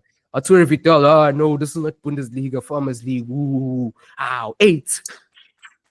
Clocked them. Sensational hate watch. Obviously, number 3, I'll throw in this one that we just watched. Hey, I don't know if it's even a number 3 though. You can, bro. It doesn't matter what number it is. We still have honorable mentions. But number 3, I'll throw in Barca Inter. What a delicious hate watch. We've already gone into it in detail, bro. Like Beautiful the way game. Barca niggas were talking. And the funniest thing is Yamin Lamal, when he was walking in the stadium, was walking with the Bluetooth speaker, playing things on loud. He left with headphones, bro. Dwan. Stay humbled. Gamnandi. Dwan. Yeah. Number 2, but the thing is, it wasn't a successful hate watch. It was a terrible one, so I won't count that. We'll put in the at number 2, Arsenal, and I know Arsenal and PSG was not that great a hate No, watch. it wasn't. It wasn't. I would say Arsenal and Real Madrid. Ooh, that was a good hate watch. That was a very good beautiful hate watch for all of us because either or, whoever lost, we're still cooking. And those are the best hate watches. Facts. And the fact that it's so recent, but it made waves everywhere. Nah, bruh, that's a real hate watch. And the craziest thing is that Madrid got a 2-piece from Rice. Nah. 2-piece. They had to pick out the grains out of the trains of the stadium. Yeah, facts. Ooh, another. Okay, no, we'll come back to honorable mention. But for me, the greatest hate watch in my entire life as a football fan was the Liverpool comeback against Barcelona. Yeah, wow. I was gonna put that in my honorable. Yes. Wow. Amazing. Wow. The way the niggas were 3-0 up, talking crazy. Woo. Whoop. Yeah. Woo, yeah. Oh, Barcelona. Oh, spirits of Messi. Fred. Klopp just said, niggas, 4-piece on your head. Quick thinking, quick corner, fucked. And you know, just to not even go into detail about that game, but I love it when the second fiddle or the second string or the substitute striker does some fuck shit to a team because you know that the team didn't plan for them to do some shit. Hey, Origi boy, Origi cook. Bruh, it's like Solomon Kalou scoring in a final. It's like I like it when niggas who are backup strikers, because your team doesn't plan for those niggas, they plan for the main niggas. So then now they show what I know, or maybe it's just my love for number 9s. But yeah, anyway, that's for sure true. Another sensational hate watch. Honorable mention. Barcelona Roma 2018. Ooh, scoreline. It was a 3-2 when Roma knocked out Barcelona. I can remember it vaguely, but bruh, I'm gonna put Barca, not even Barca, because Barca went on the receiving end, but PSG Barca 6-5. That wasn't a hate watch. It wasn't. I don't hate Barca PSG to win. I didn't want Barca to win. It was an unsuccessful hate watch. I wanted Barcelona to lose, and they obviously won. So that was an unsuccessful hate watch. The 4-0 in the first leg was a great hate watch, but if we just put it in that context, if you do it over the 2 legs, it was an unsuccessful one. Because after that 4-0, bro, I was wanting to just see Barcelona crash out. The Barcelona Juventus the next year after was sensational. Because watching Dybala drop a 2-piece on their head and then keep them out of the net for 180 minutes, bro, that was beautiful, bro. And Chiellini, Bonucci, Bazzagli said, boy, you're not getting in. And you're not getting the VIP. No VIP for you. That's what I was gonna say. Like, especially with the PSG and Barca thing, it's a hate watch. It's a hate watch for someone, for Barca fans, basically. So that's what I'm saying. Let me cover them and say, that 6-5 was amazing. It was a hate watch on PSG, pretty much a little bit, because back then it was PSG have all this money, so now we're gonna take over Europe. So shame. It was a hate watch for me. I won't even lie to you, like in all honesty. But if you deep it, that was not the PSG we hated though. We didn't hate that PSG. That was the Zlatan. Oh, no. That was the Cavani and Di Maria, Draxler PSG. The PSGs we hated was the one where Mbappe and Neymar started coming in. Was that not the same year, 2021 or something? No, that 2017 was before. Because after that thing happened of Barcelona, PSG like, nah, niggas, let's get the checkbook. Let's go get the Arab money.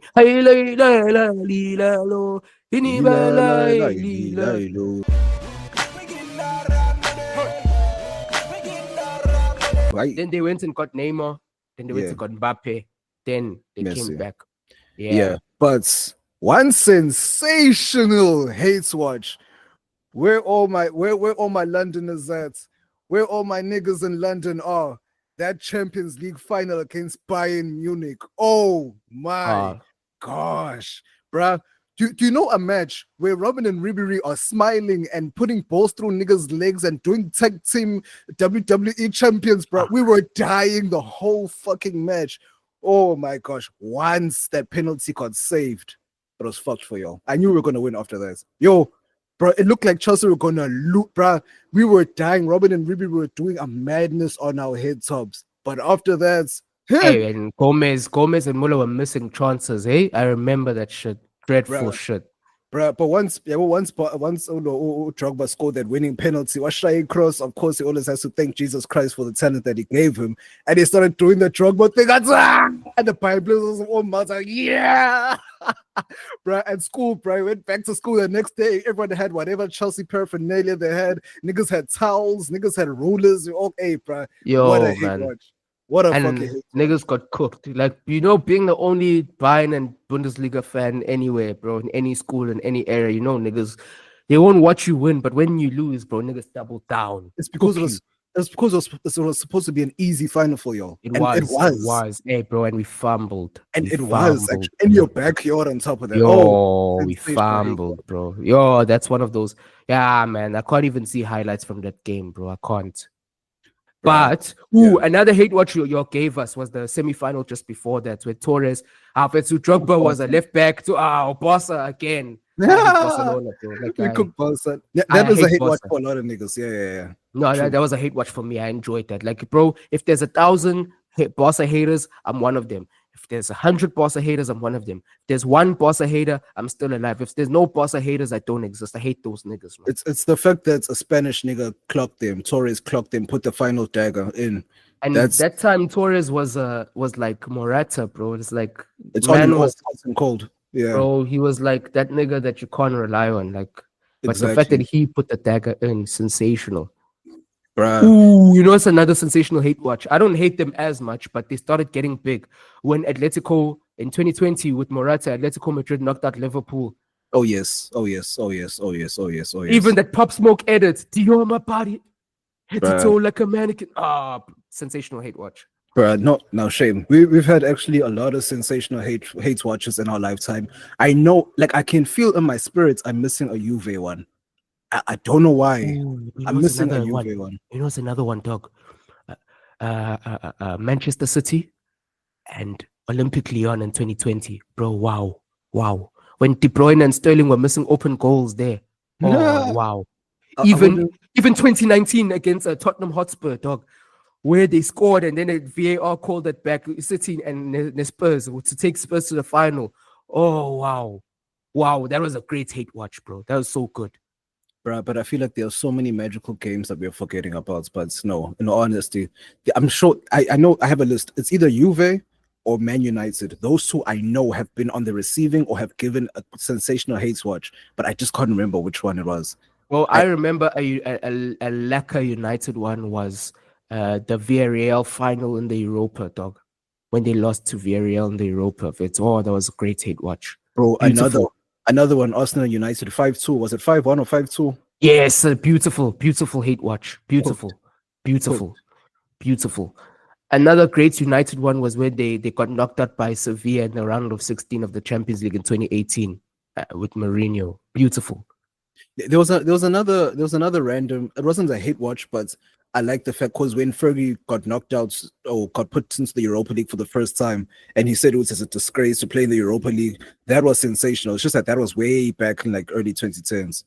Yeah, I hear that. Bro, another sensational hate watch was what you niggas did to Arsenal in 2019 in the Europa final, bro. That was good. You gave us another Arsenal fan TV crash out. Bro, we had to. Bro, that's beautiful. But look, the Europa League has another English final again. So hey. Like, this is going to be that's what I'm saying. This final is going to be so generational. We don't care about the Champions League final. We just want to see who wins. But the Europa League final, the way we're going to cook after that, like, that's the thing. We don't care who wins or who loses. They're going to get flamed. We winning anyway. We feasting anyway. It's a hate watch anyway. But I still feel like for the purpose of hate watching, I just hope Tottenham win. For the purpose of hate watching, I bet you. Because no one cares if Tottenham wins, bro. It's like, Lil Bro got a trophy for the first time, but seeing United tears. Oh No, man. I want them to win it because I also want Harry Kane to feel something like how I left right when your niggas won a European trophy. I want him to feel that shit. He's not gonna feel that shit. He's at Bayern, bro. He'll be fine. With what European trophy? All he has is he played. But we'll get him one. Don't worry. I'm not worried Aye, about they that. played, Harry Kane aye. will see one. You'll see mad trophies, bro. I'm No, not worried. not Champions The, League. the one where it will sting, even though it is kind of the same thing, is the PSG one. If PSG lift the thing while Mbappe came and that'll that be one such is- a yes. Because Mbappe went to Madrid to win the Champions League. Exactly, and PSG we're saying, we're gonna set up this whole team around you. Our goal is the objective is to win the Champions League and couldn't do it. Nah, that'll be sensational. And the craziest thing is Luis Enrique said, "We will be better without Mbappe." Whoa. And he got fried for it, but He got fried for it, but look now. because Talk now, niggas. egos really do fuck up the whole ecosystem and the team, because it's like, okay, it was like that time, I think it was right before the Wolfsburg and Madrid. No, it wasn't. There was a time where in Madrid where I remember that game where Ronaldo lost his pace. They said Zidane. I think they even won the Champions League that season. But Zidane rested damn near their whole starting 11 except for Cristiano because he refused. Cristiano got injured. After then, his pace was gone. So it's like that ego of yours. You could have just said, bro, like, yes, this is a La Liga game, but we're on the way to the league either way. So the Champions League is more important. Chill on the bench. You can come on in the second half. But his ego said, no, he has to play. He has to be in the starting lineup. So ego does destroy certain niggas. Like, it's, yes, he went on to still do great things with Juve, won the league with Juve and all that shit. But it's just a thing of, now you're fucking up our chances because we need you. It's just like how Rafinha and them were pushing Vinny off the field. It's like, bro, we need you. It's not about you right now. It's not about your ego. Yeah, facts. Hey, and Vinny crashed out. I'm sure. My thing is like the sensational hate watch of Arsenal talking Madrid is like, these niggas advertised the remontada, bro. They advertised it. It wasn't just a rumor between us on the social media streets. Now they went ahead and advertised it. And it's like, Madrid how did sure a are whole you? marketing campaign for it and got cooked. My question is, how sure were you that you're gonna put it off? Delusion, bro. They were gassing it up. They really were just gassing it up. My bad, I was just choking. Pause. Man is carrying the Arsenal tradition. Sensational. But no, let's close it off, man. I feel like that's enough hate to power me and revitalize me for a while. But man, football is lovely when there's so many hate watchers. Right, even the finals are amazing. I just want to end off by saying, like, I was discussing this with my dad. I'm like, bruh, the problem is Chelsea really have a chance of bottling this because we don't know what Chelsea team will turn up. It's either the best team you've ever seen or it's just a squad of good players that are just doing bullshit. So Chelsea guys, we just need this. We need to complete football. We've clocked every trophy that we can win. We need to do this to be the first thing to clock everything. Dala what you must. But yeah. And tell me about the Chiefs Pirates final. Who you got? Obviously somebody boy. I'm surprised that the Chiefs has now made it to a final. I'm sorry. Yeah, that's true. I grew up as a Chiefs fan and stopped when we won the league in 2015 because the heartbreak was just too much. I couldn't take the anxiety. However, the fact that they got there, I still feel like Pirates is gonna win. The Chiefs, Of course. It's still on and off for me. I won't lie. It's still on and off. I don't feel confident. It's not like if it was Pirates versus Sundowns, then I'd be confident that even if Pirates does win, the Sundowns would have put up a fight. You know what I'm saying? Yeah, Chiefs, anything could happen. I mean, they've been on a decent run of form, but anything can happen with them niggas. He mixed masala on and off and on and off. But I'm a fan bam. Oh, Buccaneer. Oh, la la. There's so many. Dion Horto, boy. I need to see something. Dion Horto. Mofokeng, I need to see something.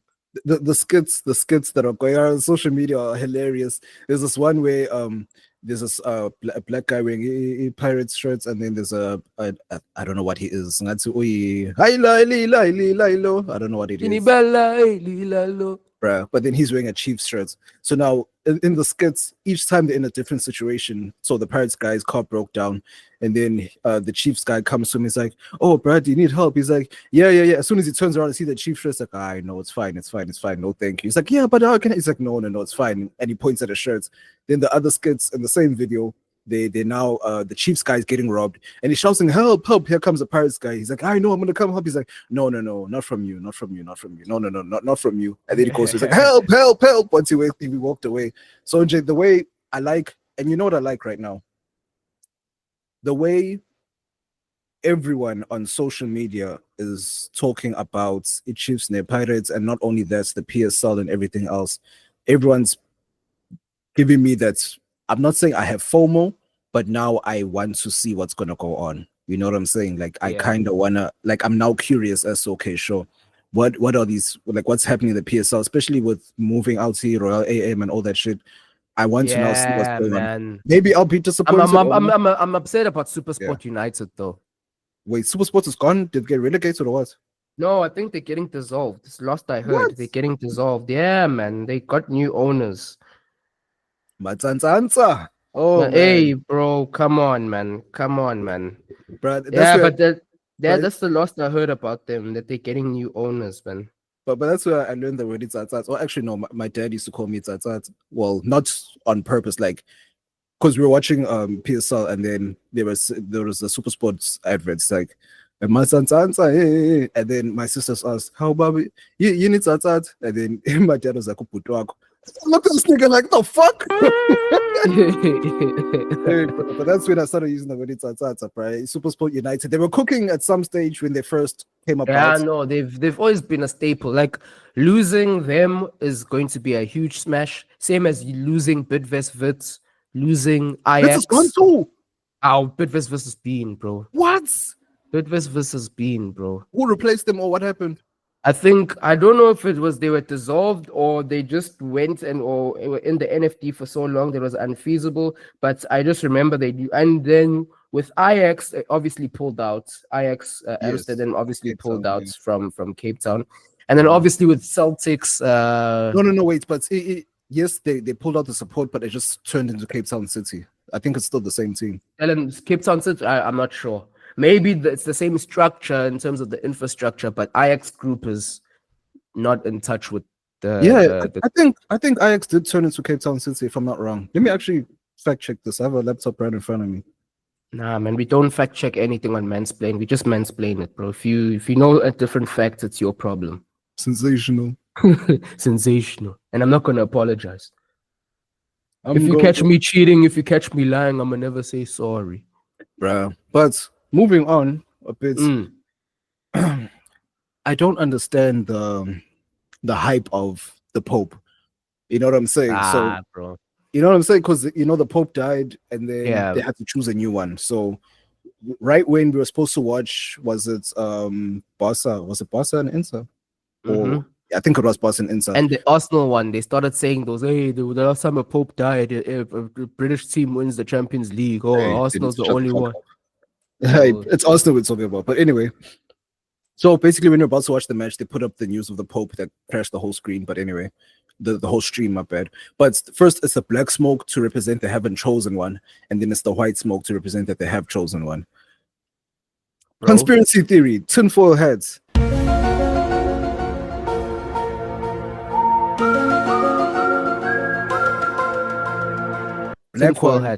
Black one is we're not picking the nigga that's up next. We're not picking the black guy that's up next. We're picking the white guy. Isn't the new Pope is from America? Yeah, Chicago, no less. Chirac, from the rack. They're from the rack, bro. I know, bro. Man's is doing a lot of things, but the Chicago needs to give the world something holy, bro. Because those demons there, bro, they've been. Lil Durk, Kanye himself, but anyway, but all 600 Breezy, all these niggas running around with switches, Vaughn, oh my gosh, right? The King Von comparisons is Satan's greatest soldier, bro. The King Von comparisons this week have been hilarious in terms of football. they were like, I know people look at Lama like at Lama like he's King Von, like in terms of the other Champions League tie that he cooked and everything. Yeah. But sure. But anyway, so now my thing is, do we think the Bible is going to get amended? And do we think now we're going to start seeing more quote unquote leniency or stickiness? Getting That's the Vatican. sticky. That's a Vatican church. There's enough stickiness as it is, bro. Bro, you sure the Vatican looks scary as fuck. Like Bro, there's gargoyles and demons and snakeheads. yeah, nah, man. That thing. Like when it comes to, like that thing. When it comes to that, I've always been very, very apprehensive. It seems quite occult, bro. And bro, a lot of young boys' bums are never the same when they rock with the Vatican, bro. It's getting Really sticky. Bitches getting sticky. I hesitated, bro. Hi, man didn't even take the hezzy, bro. He went for it. Nah, because those bro, allegedly, bro. But yo, bro, those guys are bandits, vets for bums, bro. Those guys but are it's still, bums, it's still, bro. it's still a legend because, like, unlike everyone else in the entertainment industry, those niggas don't get outed and they don't get put to the fire like that. So it's still They an cover each other, pill. yeah, it's an open secret. That's what I'm saying. Was stuff like the thing with Diddy is like it was such an open secret. Who did you piss off to now? But we know. Let it get out. Yeah, here, bro, it's tight knit. Yeah. Side note, bro, I saw the coldest picture where all the cardinals were wearing the red robe and then the one was in the white robe. Oh man, it was cold. Album cover. Yo, fair to yo, cold. Now cold, remember cold. when the Pope, the previous Pope, where he was holding the mic like he was rapping, and then it went around like a meme. I remember Oh, that. it's a heavy. What's they even remixed it in the Christian way. His words are heavy. Brad, that's hilarious as fuck. Like I know that man gave us a lot of memes, but wasn't he like did. the most open? Not He was open. the most loved and revered and accessible and open and all of that. And No, no, I'm talking in terms of his like the way he did things. Wasn't he more lenient? yeah, he was very lenient. Mm. I wonder if this next nigga is going to run with an iron fist. We'll see though. And who does the Vatican actually control? Oh, bro, they control a lot of things. Like The I understand- Vatican City, some of the banking systems. Because if you control the church, Pella, the church is a huge financial institution indirectly because those tithings, those givings, and they actually set, well, in some way, shape, or another, when you talk about the Catholic Church, they set the standard for the global Catholic. Yeah, bro, yes, I'm no, I fucking get this up no, because I I'm get not what you're Catholic, saying. but I went to a Catholic school, so I know Yeah. these niggas have movement, bro. Like the Pope and whatever have is movement. Like, and even remember in assembly when the Pope said something, niggas would talk about that when we had mass and whatever. Niggas would be like, Pope, and this is how we move it, bro. They have motion. Like, if you had to think of the Vatican Church in like a government sphere, bro, they are like a world government. And it actually proves J. Cole's bar to be right. Collecting the bread at mass like he a Catholic preacher. Sensational. It proves his bar right. But you're right in terms of they control a lot of things in the world because in society, because if we look at COVID, religious leaders were called into having meetings. Yep. It's like, Yes, sir. what do they have to do with our health and safety? You know what I'm saying? Because your belief systems during these times need to be altered for you to stay calm and complicit with what we're telling you to do. So we need to get these niggas on our side so that they can, get the movement going and then you buy into it. Because churches, like if you look at it, like I said, as a government, they are propaganda centers. Look, if you as a personal individual are very in tune with God, yes, you don't necessarily need a man to help you, but you do need a structure and a fellowship to move within. But if you're not necessarily in tune with God and you have to get to God through a preacher or a church, you're screwed because once that nigga changes the tune, you're going with him. That's why Abu Pushiri fets, I shine you. Yo, those niggas cook paper. I was actually thinking about belief systems and how we do things, and not necessarily in terms of the church and everything, but it does tie in.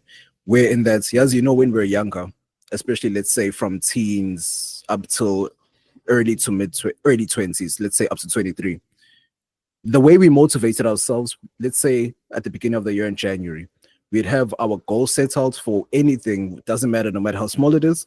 And then we stay in that mindset for good, let's say 7 months when we're younger. Then as you get older with more responsibilities, that time frame shortens. You'll motivate yourself in January. You need motivation again in March. You need motivation again in June. You need motivation again in September. You know what I'm saying? Where when you were younger, you could live off the engine off of that main motivation that you had at the beginning. Then now as adults, we almost went a whole episode. Yo, bro, come on. The English was impeccable this week. Come on, Victor. I'm at that bundles of what dog. The nigga will use words he don't really know. Yeah, guess this. Ungangimizi mina la ekhulunywa khona isingisi. Ungangisho kuthiwa ngabe uyaphi. Manazi ukuthi niyokhuluma isingisi ungangibizi ngoba angifuni ukuba lapho. Into engizoyenza ngizosukuma lapho ngisakhuluma isingisi nonke ngivele ngifake impama. Nonke neskim sakho. But anyway, yeah. So basically now as an adult, we have to constantly remind ourselves as to why we're doing the things that we're doing, why we have to do things. Because I literally do that because I tried to motivate myself the way I did last year. And I'm like, why is this not working? Then I switched over to another thing. Like literally now this year, my thing is show them why you're dope. That's just my motto for this year. Show them why you're dope. You know, as you're speaking, man, there's a deeper issue. Like people, not even at a conscious level, but at a subconscious level, we're all not optimistic about the future.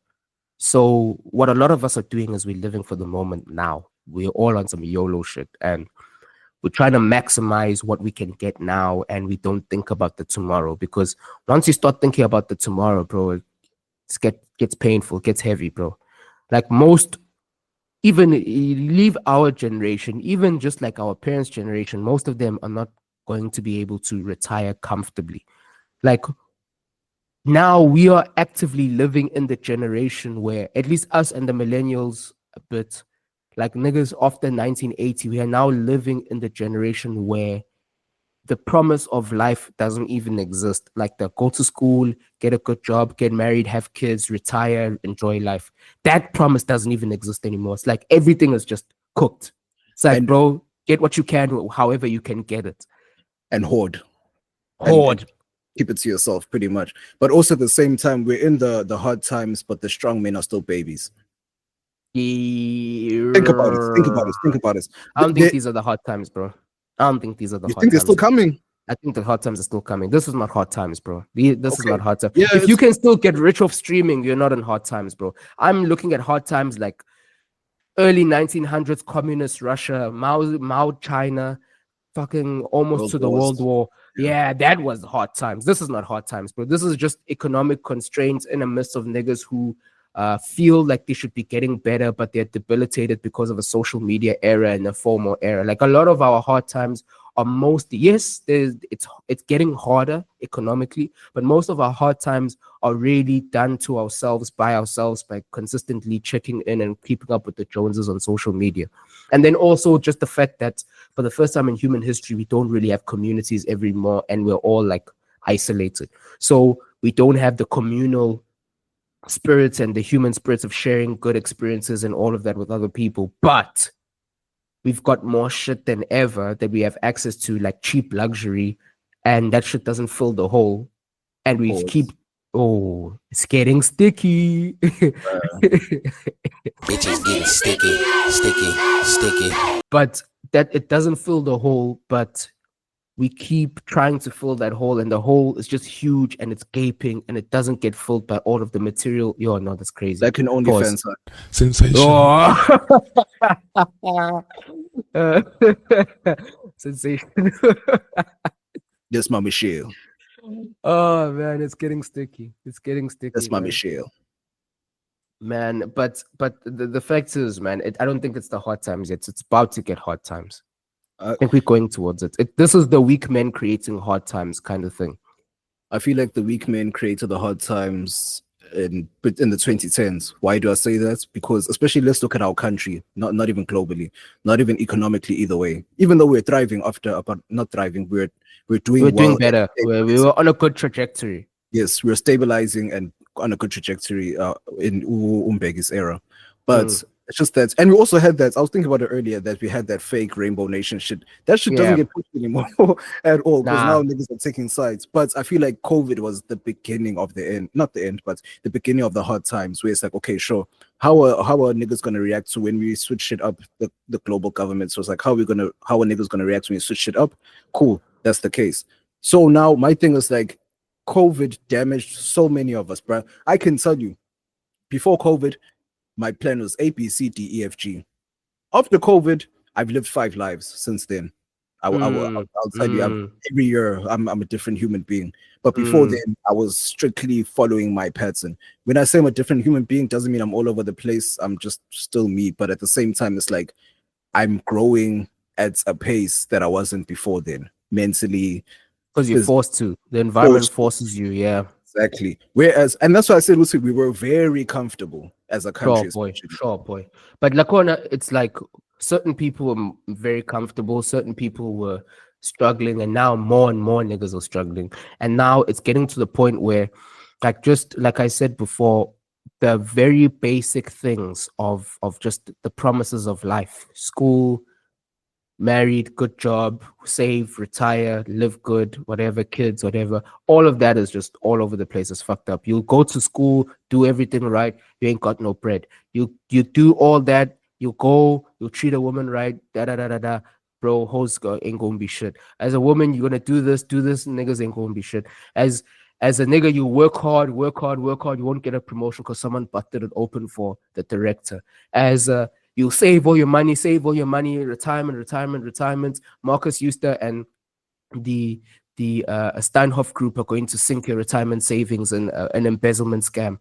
Then you do this, you do that. You have kids, bro. Your kids will end up either gay son or ho daughter or para son or something's gonna go wrong. Yeah, you see, like kids just, bro, they just disappoint you in however way, bro. It's just like nothing's promised, bro. Like even the age-old promises that motivated people in life, like get a job, retirement, you'll get to build boats and build this, and bro, niggas are checkers, cashiers, bro, in their late 50s, bro. That's dark.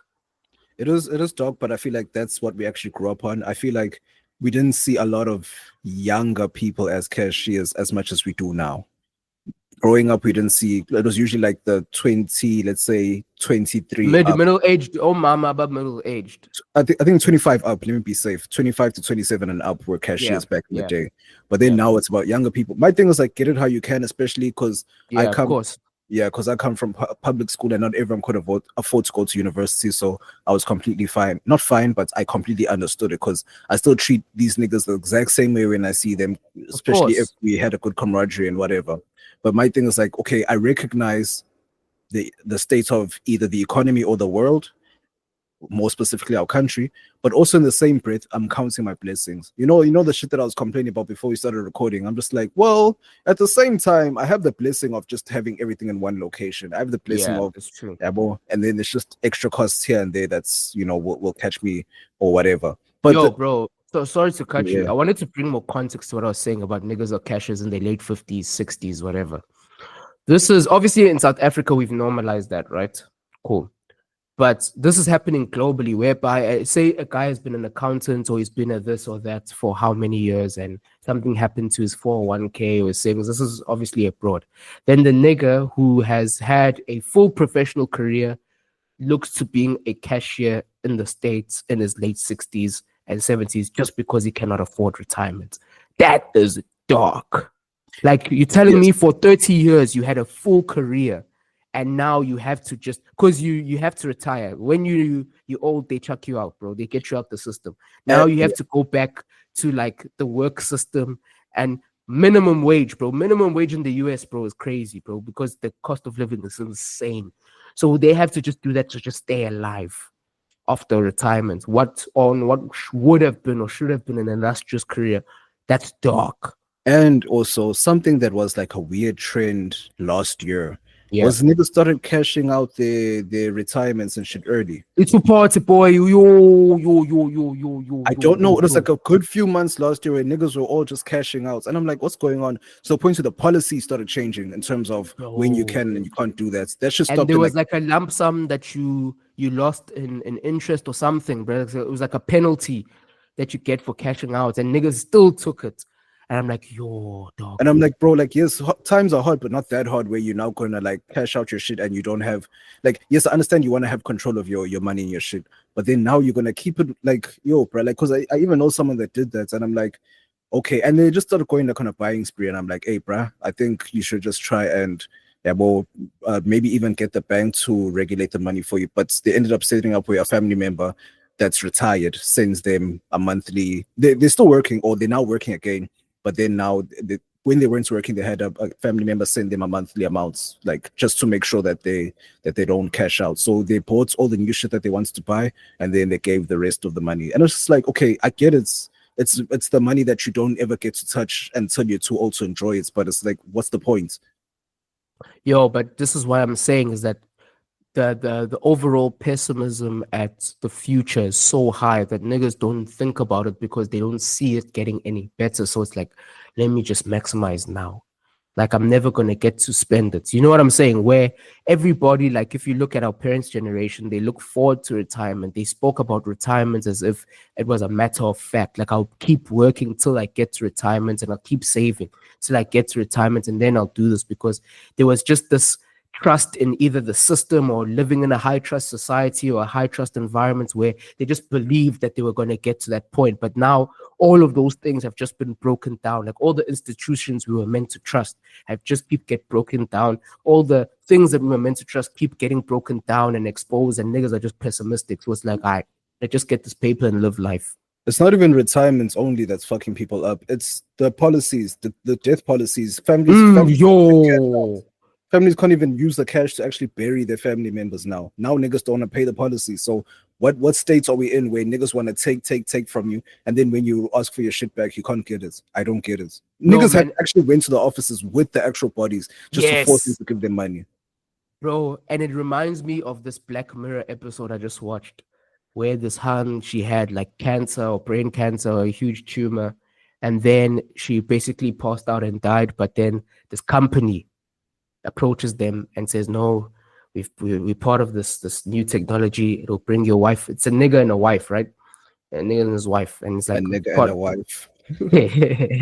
He's actually an Irish white guy. I just say nigga, man, too much. I say nigga way too much. But they approached this guy while his wife is in a coma, said we can bring her up, we can do this, the surgery will be free. But they have this whole cloud system that they put in her brain, and the surgery is completely free, but there's gonna be a subscription amount per month just to keep her good, because she's gonna be fully healed, bro. And then she gets fully healed, and then they started increasing the packages. So now the nigga will be with the shorty, and he'll be fucking with shorty, and then she'll start reciting ads. She'll blank out and she'll start reciting ads like feeling soft, feeling this, get go hard. Or Bluetooth for and then Bluetooth.com. My bad. Bro. And then there was one, because she's a teacher, then she was talking to her kid, and the kid was talking about how his dad is beating his mom, whatever. And then the shorty jumped into ad mode. It's like, if you want counseling, go to christiancounseling.com for $5.99 a month, bro. And this other hun, the principal was reprimanding her for that shit, and you can see the principal is an old cat lady. Then she broke into a dating app ad, and then when they go back to the company that gave them the surgery, they were like, yo, this hun is just breaking out into ads. Like, no, that's just messaging. Upgrade to what's Rivermind Plus to get the plus package. And I'm like, fuck. And then even in that plus package, she was like sleeping for 12 hours a day because she had to charge in the server. She couldn't leave the country because they needed extra coverage. Then they needed to go to the Rivermind Premium. And I'm like, bro, this is exactly like, we are living in subscription times where niggas will try to get you to subscribe to anything and keep sucking money out of you for anything they could. I swear to you, if a major global world event happened that fucked up with most of the world's oxygen and water, and you had people who built a technology to filter the oxygen and water, they would put you on an oxygen subscription. I'm telling you, bro. And niggas would do that. Quick and foot. it's something that's J. Cole actually made me realize when he said in Clouds that's I'm just paraphrasing, but he's like, don't buy it, but just subscribe. So now niggas gonna keep you paying monthly for some shit that's if you can just get it once. Oh, so you won't own it basically. You can't own shit. Now you have to keep paying for shit. And it actually made me realize at that stage, I'm like, So then I look, because there was one time where on payday, 10 bands out of my account. So my thing is like, I'm okay if it's shit that I have to pay for. But I know for a fact that I don't, my expenses do not come up to 10 bands. Let me see. I literally came to the office in the house, pull out a real calculator, sets, open my app, calculated. Everything made sense. And then I'm like, okay, let me see why this shit is just so high. Then I started seeing I'm paying for shit that I don't even use. I'm like, why did I even forget about that? Then once I started cutting all that shit out, then it drastically got cut. And I'm like, as a person, you're gonna sit with subscriptions when you can get shit for free. It's like I had Patreon. Now I know how to get it for the free ski, so I haven't paid for it in months, and I'm still listening to the same episodes and all that shit. So I'm just like, why am I now making my life difficult? Whereas, because, bro, listen, low key, bro. Scave off the pod, bro. If you can get Patreon for the free ski, scave off the pod, boy. I'll tell her. I'm not gonna tell these niggas though, cause nah, man. Yeah, I don't want because niggas will blow your shit up, dog. Niggas will blow your shit up, bro. There's so many times movie sites, real shit that we've had, and then you share it with niggas, and then within a couple of months, gone. Movie sites, streaming sites, everything, bro. Streaming sites will not die. I always find alternatives. It will never die. Yeah, of course. Movies, shows, I can watch whenever I feel like it's. Now podcasts, I can listen whenever I feel like it's. The only thing that I actually spend top rands on is the things that I always believe that I should pay for quality, where it's technology or clothing. I will always pay for quality when it comes to those type of things. Food, I can get some shit on a sale. I'm fine with that. But in terms of like even like extra electronics, well, no, electronics I'll always pay top rand for it, but I'm not gonna buy shit I don't need. You know what I'm saying? So it's just like when you now start to look at your shit and you realize, hey boy, damn near everything's a subscription these days. You can't just own something. It's like J. Cole's blog. I paid once. I paid the amount once. Whereas Netflix, you're gonna listen. I mean, you're gonna watch the movies every month. Sorry, that's not Uncle Ruckus, but fuck it. But ungangimizi mina la ekhulunywa khona isingisi, ungangisho kuthiwa ngabe uyaphi, manazi ukuthi niyokhuluma isingisi, ungangibizi ngoba angifuni ukuba lapho. Into engizoyenza ngizosukuma lapho ngisakhuluma isingisi nonke ngivele ngifake impama nonke neskim sakho. Right. But I'm saying, let's see. You're going to pay every month for some shit that you're going to watch on rotation. It's going to dry up. It's going to get boring, but you're paying. Whereas J. Cole's blog, you paid once. You got all his episodes. You got his music, the deluxe first, the deluxe of 2014 First Drive first. You got the Cloud song first. You got the Wiz Khalifa song first. You know what I'm saying? Or the Wiz Khalifa remix first. So J. Cole's making it that's, okay, sure. The fact that you paid, it's yours. You get to keep it. But it's just that for it to stay on, like, it's done and dusted. You've paid the amount, and the fact that he has so many fans, he knows that all of his fans will buy his shit because we fuck with him. And it's not that it's not just we fuck with him as a person, not even as a musician more so. But like he has a dope thing, much so he knows his fan base. He knows that he can do it. The Dollar and the Dream thing, he did that back in the 2010s where he only charged his fans $1 and made bank off of that shit. So, bro, he even did it recently, actually, like last year. But he charged, I don't know what he charged, but it was very cheap.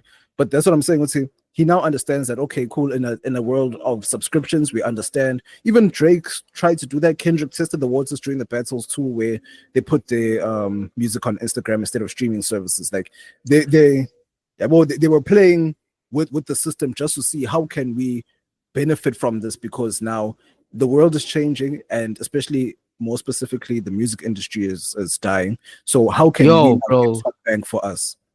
Yeah, as when you mentioned Kendrick, it's funny now, like litigations are, and didn't the nigga give some legal action to that nigga for not giving him his paper on the Metro Booming joint? He didn't get paid for the Metro joint? There's a nigga who was on the production team that sued Kendrick Metro Future for not getting paid off of the Like That thing. He was like on the production team. He didn't get his cut. That happens. That happens a lot. That happens a lot. It's like when we initially agree on an amount and you get that amount, and then the song does astronomical things, and then now you feel like you need more. Yeah, it happens a lot. And then there was another nigga who Drake took him out of poverty. He took him out of debt with one track. That's insane movement, bro. That's insane movement. I forgot that nigga's name, but I saw him trending. I think so. Because he was in debt to the label. He was in debt to the label for 20 years. That wasn't Quinton. No, not Quinton. It's another nigga. He was an R&B guy, man. He was in debt to Def Jam for 20 years, and Drake sampled his thing and cleared his books.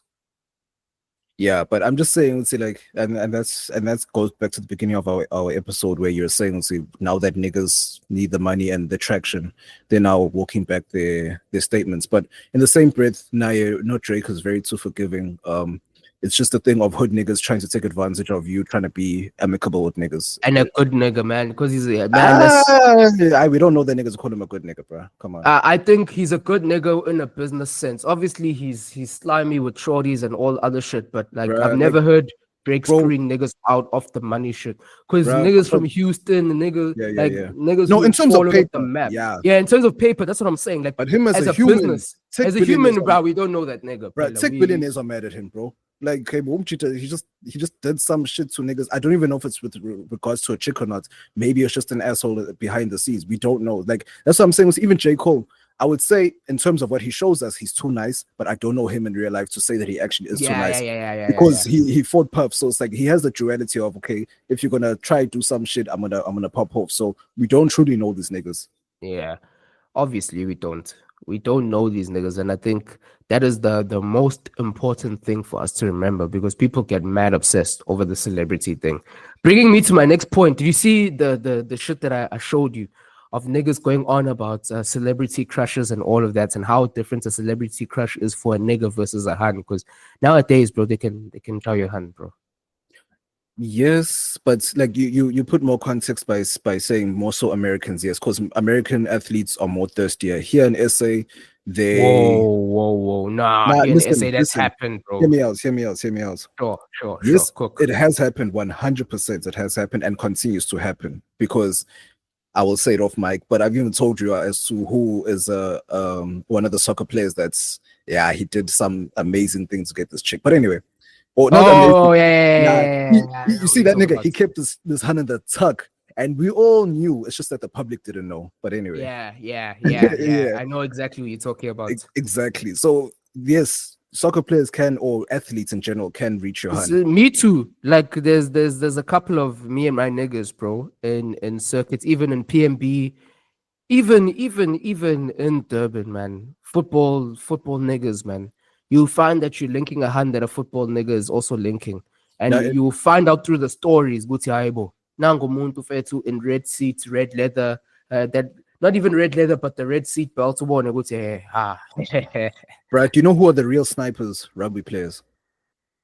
Rugby players are real snipers, because it's only regional where you'll know about it. It's not going to be news on every website. And rugby players have shit on the tuck, bro. It never goes messy, especially if the niggas are buck. The niggas are Springbok, bro. And the thing is, bro, it's also crazy because it will be the most randomest hun, like the randomest hun. She's not a superstar. She's not big. And I'm not talking about the States, because the States is different. I'm talking about here in Saudi. I'm talking about a hun who you go to the office with. Yes, she may have a nice body, but she's not baddie level like who, and she doesn't have crazy followers. And bro, she'll just show you a DM and you'll see like, bro, and she's a nice starter, bro. And I'm serious, like a Springbok starter, you'll be like, and most likely she's the nicest person on earth. Bro, nicest person on earth. You look at all of her social media accounts put together. She doesn't even have 5K followers. She doesn't even post ass like that. Bro, I know that I chowed right before an athlete. I was like, what the fuck? Yo, bro. Same. Crazy. But yeah, no, I get it, but in the same breath, I feel like here in SA, women are, it's okay, it's not even SA only, it's around the world, but around the world.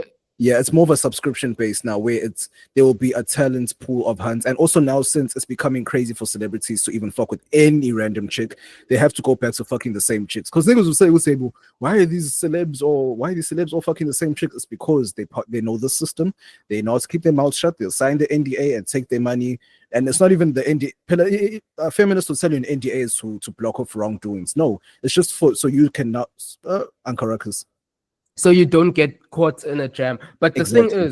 thing is, bro, like with South African celebrities, it's very different. Is that it's not very different, but it's a lot of the celebrity shit is smoke and mirrors. Clout, you pretend. Even didn't you see Churchill? He did a dine and dash for 1.8 bill, bro. Come on. Money? Trill, he's big piano nigga. Sir Trill. He did a dine and dash for 1.8, bro. Come on. 1.8. Oh, come on. It's just one Hennessy, a couple of brutal fruits, and some water or some shit. I don't know. 1.8, bro. Come on. Oh, man, yeah, I know the economy is hitting all of us. It's only about Black Coffee and about Trevor Noah that's actually have the money. Pillar, those niggas of the Mac G's of the world, like the top dogs of the industry, are always going to be good. Do you think Mac G really has money? Bro, that nigga's got paper. But at the end of the day, he is the biggest broadcast in the or independent broadcast in the country. Not in country, no continents, bro. Like you're not gonna make paper off of that. Exactly. Men's has now has ties with Charlemagne, etc. So yeah, get you. No, it's not gonna happen, bro. There's no way he's not making paper. But also this thing of Mac G doesn't try to live like a baller. You know, so because there's a huge symptom of South African celebrities, whether you're an entry-level celebrity, whether you're a mid-level celebrity, but they're all trying to live like ballers, bro. And you might have had a couple of cameos of Generations or The River or Spy or whatever, and now because you're following on social media has shot up, now you want to live like that.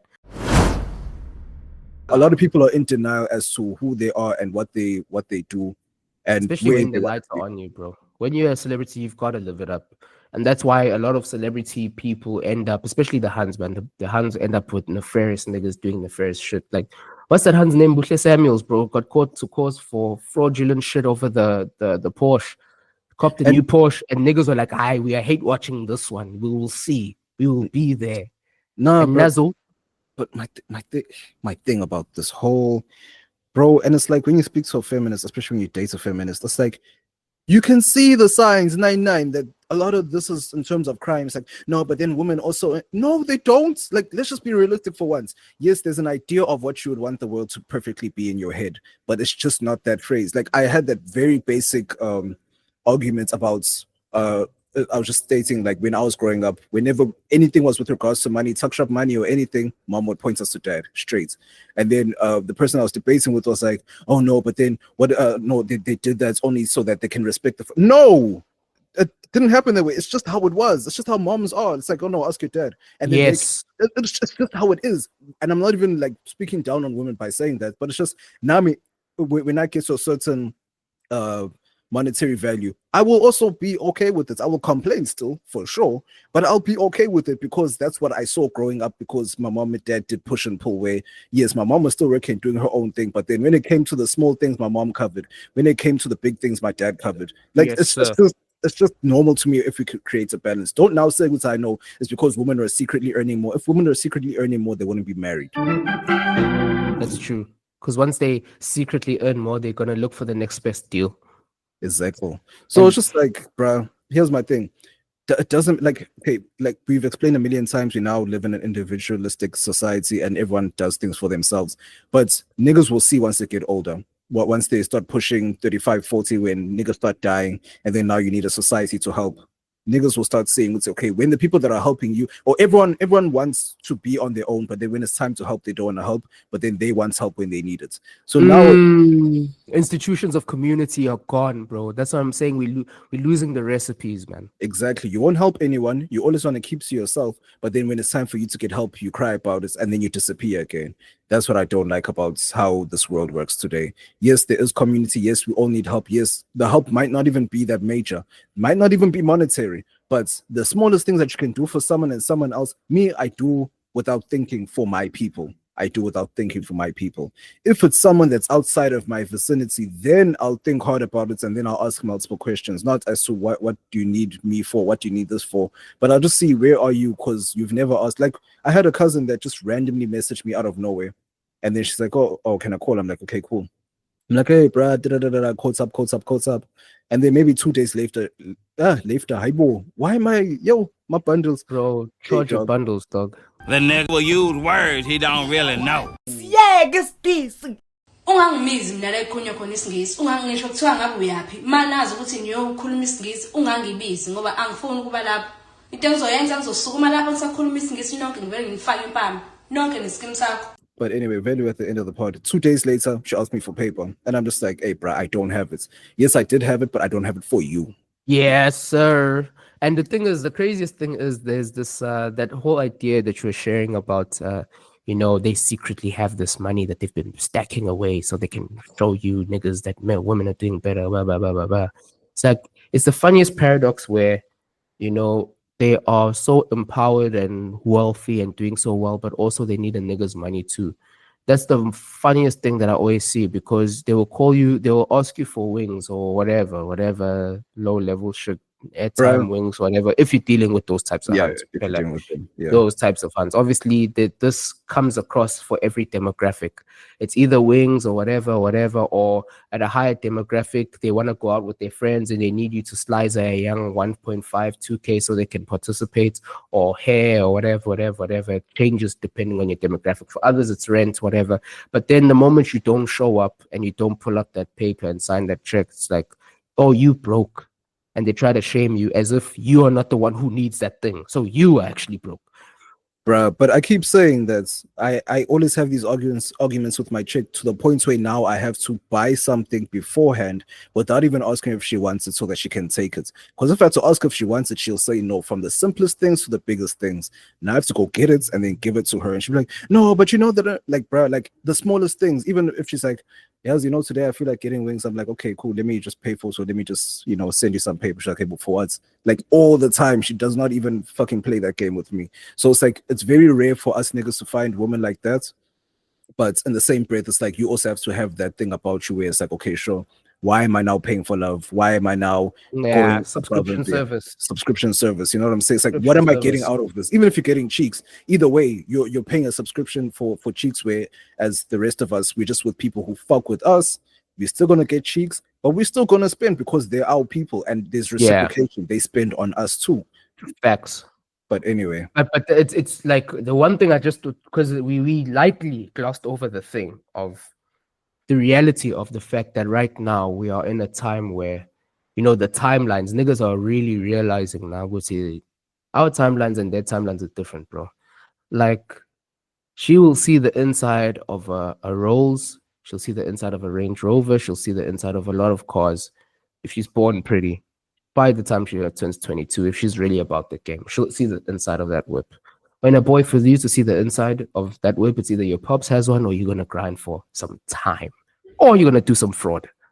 And what I love about being a real nigga is that she can hop out of a BMW and come to your place. Yes, sirree. But anyway. And you'll get to eat and you won't pay for the meal because someone else was already settled the tab. Yeah, I know we did speak about it in our early episodes, especially that time where I was at Kane's house and then this nigga bought his sister like food and shit, and then we chill, and then we bought alcohol, and then we started just having a mini chill sesh with the three of us. It was a good day, bro. That was a good ass day. But anyway. sensational. But I think that the reason why I want to hop on this thing is because, bro, recipes are lost. But Amanika, bro, they don't realize Gucci.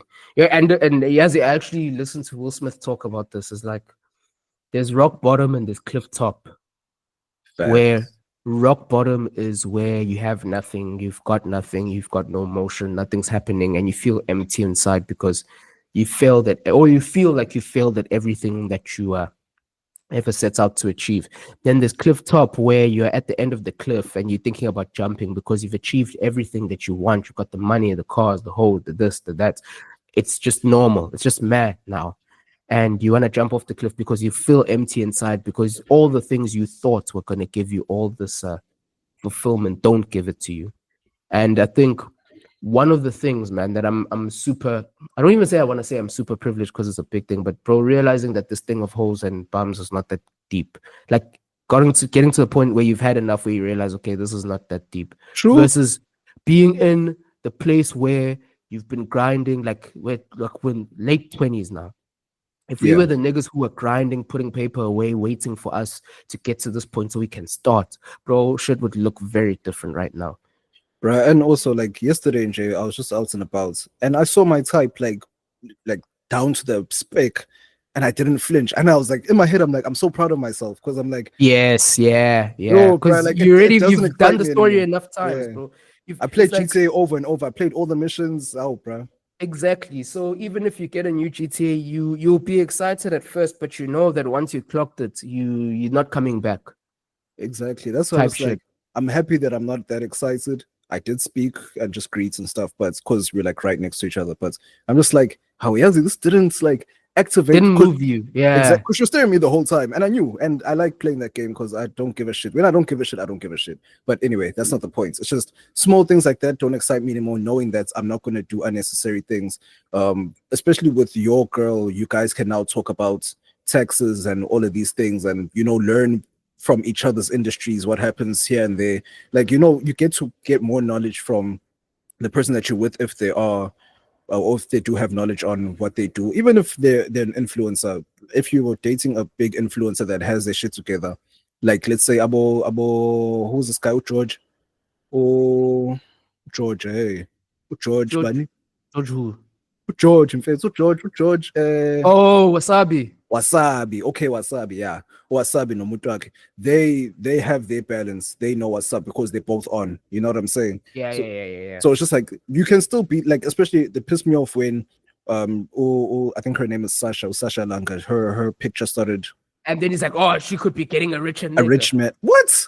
Whole mentality. Yeah. Exactly. I hate that prostitute, not even prostitute mentality. Yeah, it is. Huge difference between a hoe and a prostitute. Sexy red is a hoe, not a prostitute. Not my sexy red.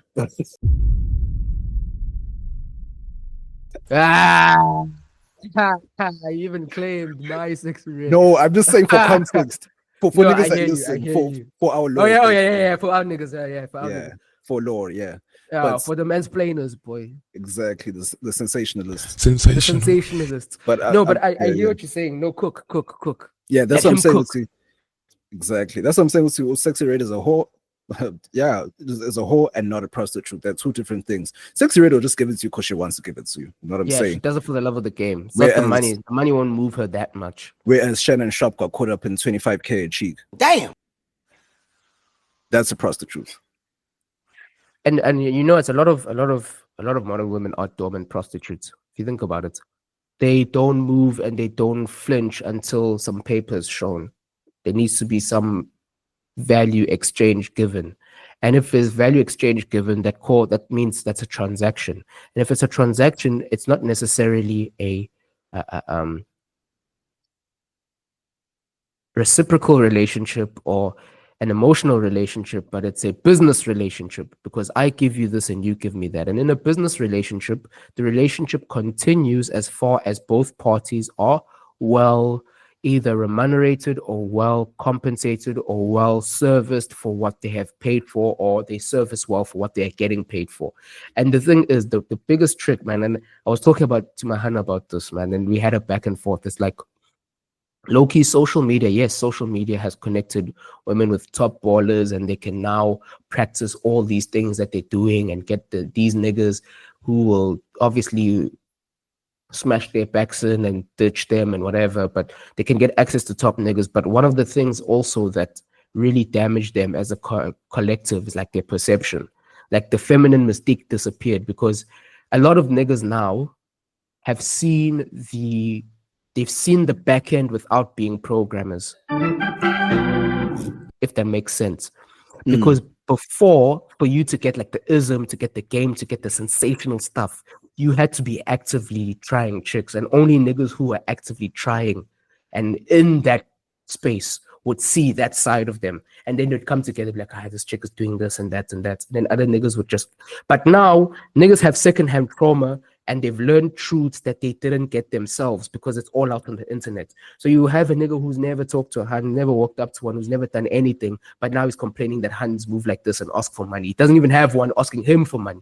Niggas will talk about, it's like the marriage thing, like divorce, she'll take half your shit, whatever. How do you know? Not even exactly, like it's that thing of, you don't need to be there to know, but you're not actively even going towards that direction. It's like you're complaining about like, oh, the government is starting to tax at 60% for anyone who makes over 10 million. It's like you're not even remotely close to that.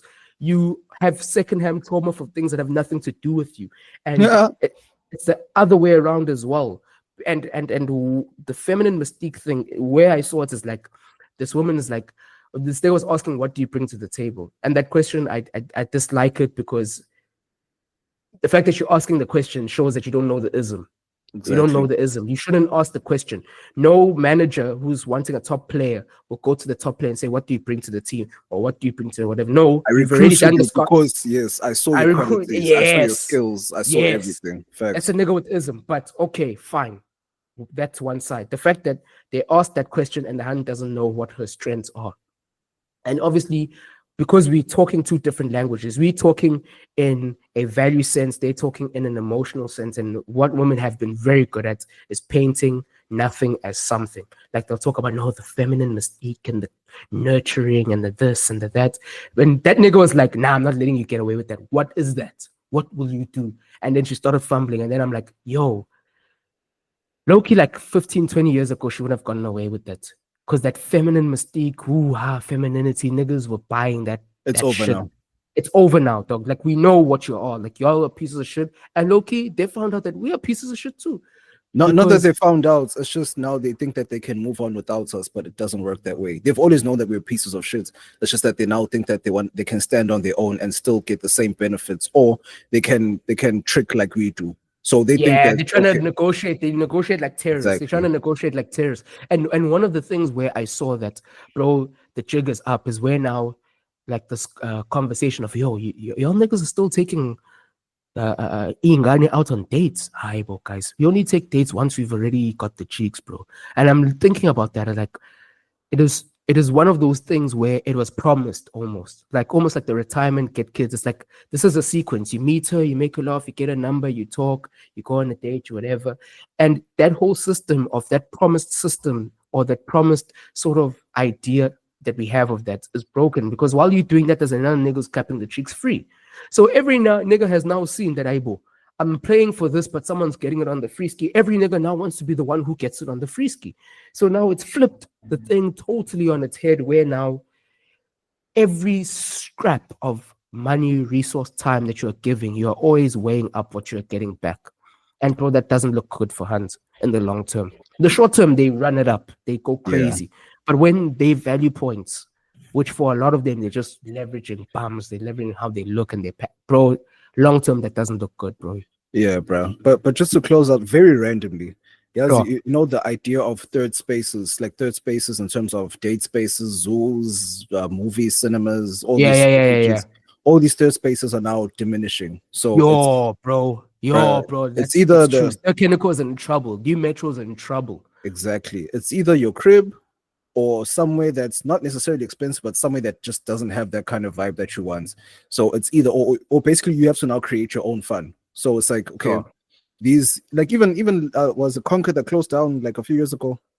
Conquer? Was it Conquer? This is what? Which one closed? I think it was Conquer. No, Conquer's still open. It was one of these big ones that closed. It was definitely one of these big ones that closed. I just can't remember the name, but I think that was the one that was connected to DJ somebody and that other nigga who fled to Dubai because it was what you call it. There was a nigga. Yeah, that day. I'm not gonna say that nigga's name because that nigga wanted some paper from him. So that one, I think it's a yep or something. I can't remember. Something. Yo, I even forgot about that. What?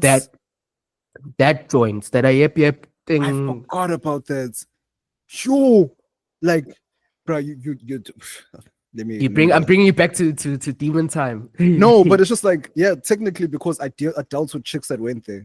Yeah, of course. Oh, Prela, there's a spec. Prela, that's the spec. There's a spec. Pet. Yes, Conquer is closed. Is it? Ikonka? Closed. Oh, damn, son. Not just because I thought you were talking about the Zanzu one where the bouncers were making niggas jack off. That's wild. Now I checked here. I actually googled this, and it says yes, Conquer Soweto has closed permanently.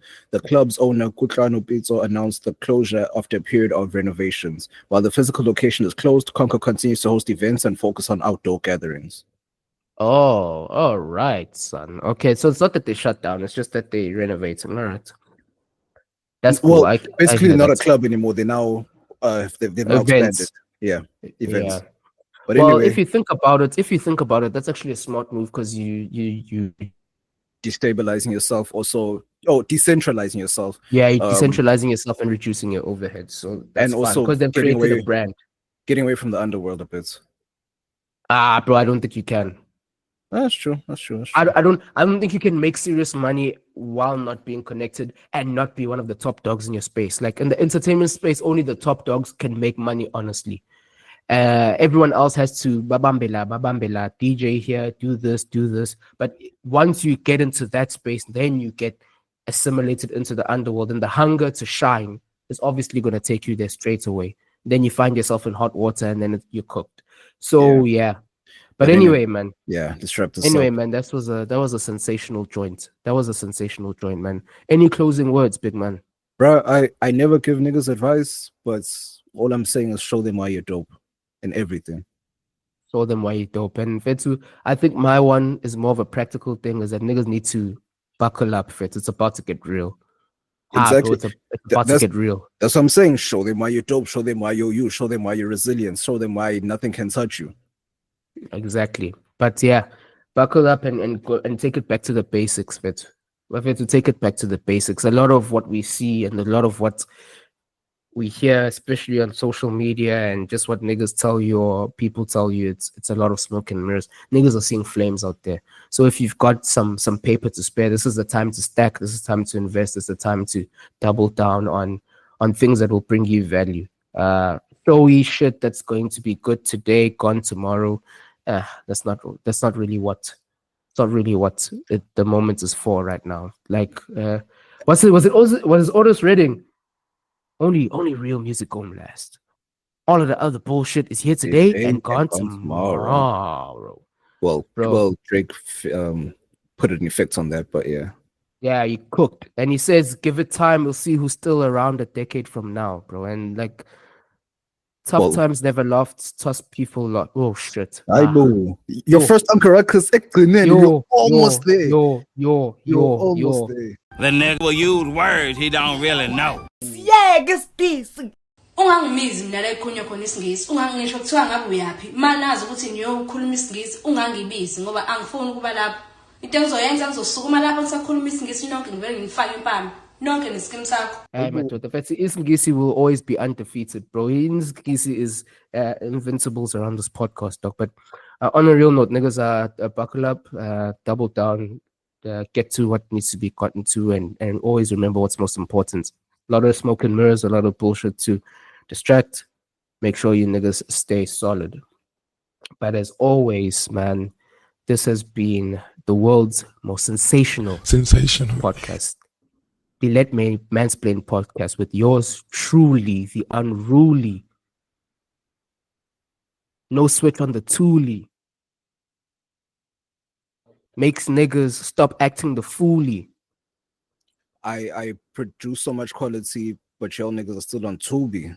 Oh, whoa, as always, Bavaria in your area, man. With Wesley Sniper. And this has been the Let Me Mansplain Podcast, where everything goes, just as long as you can mansplain it. We out. go.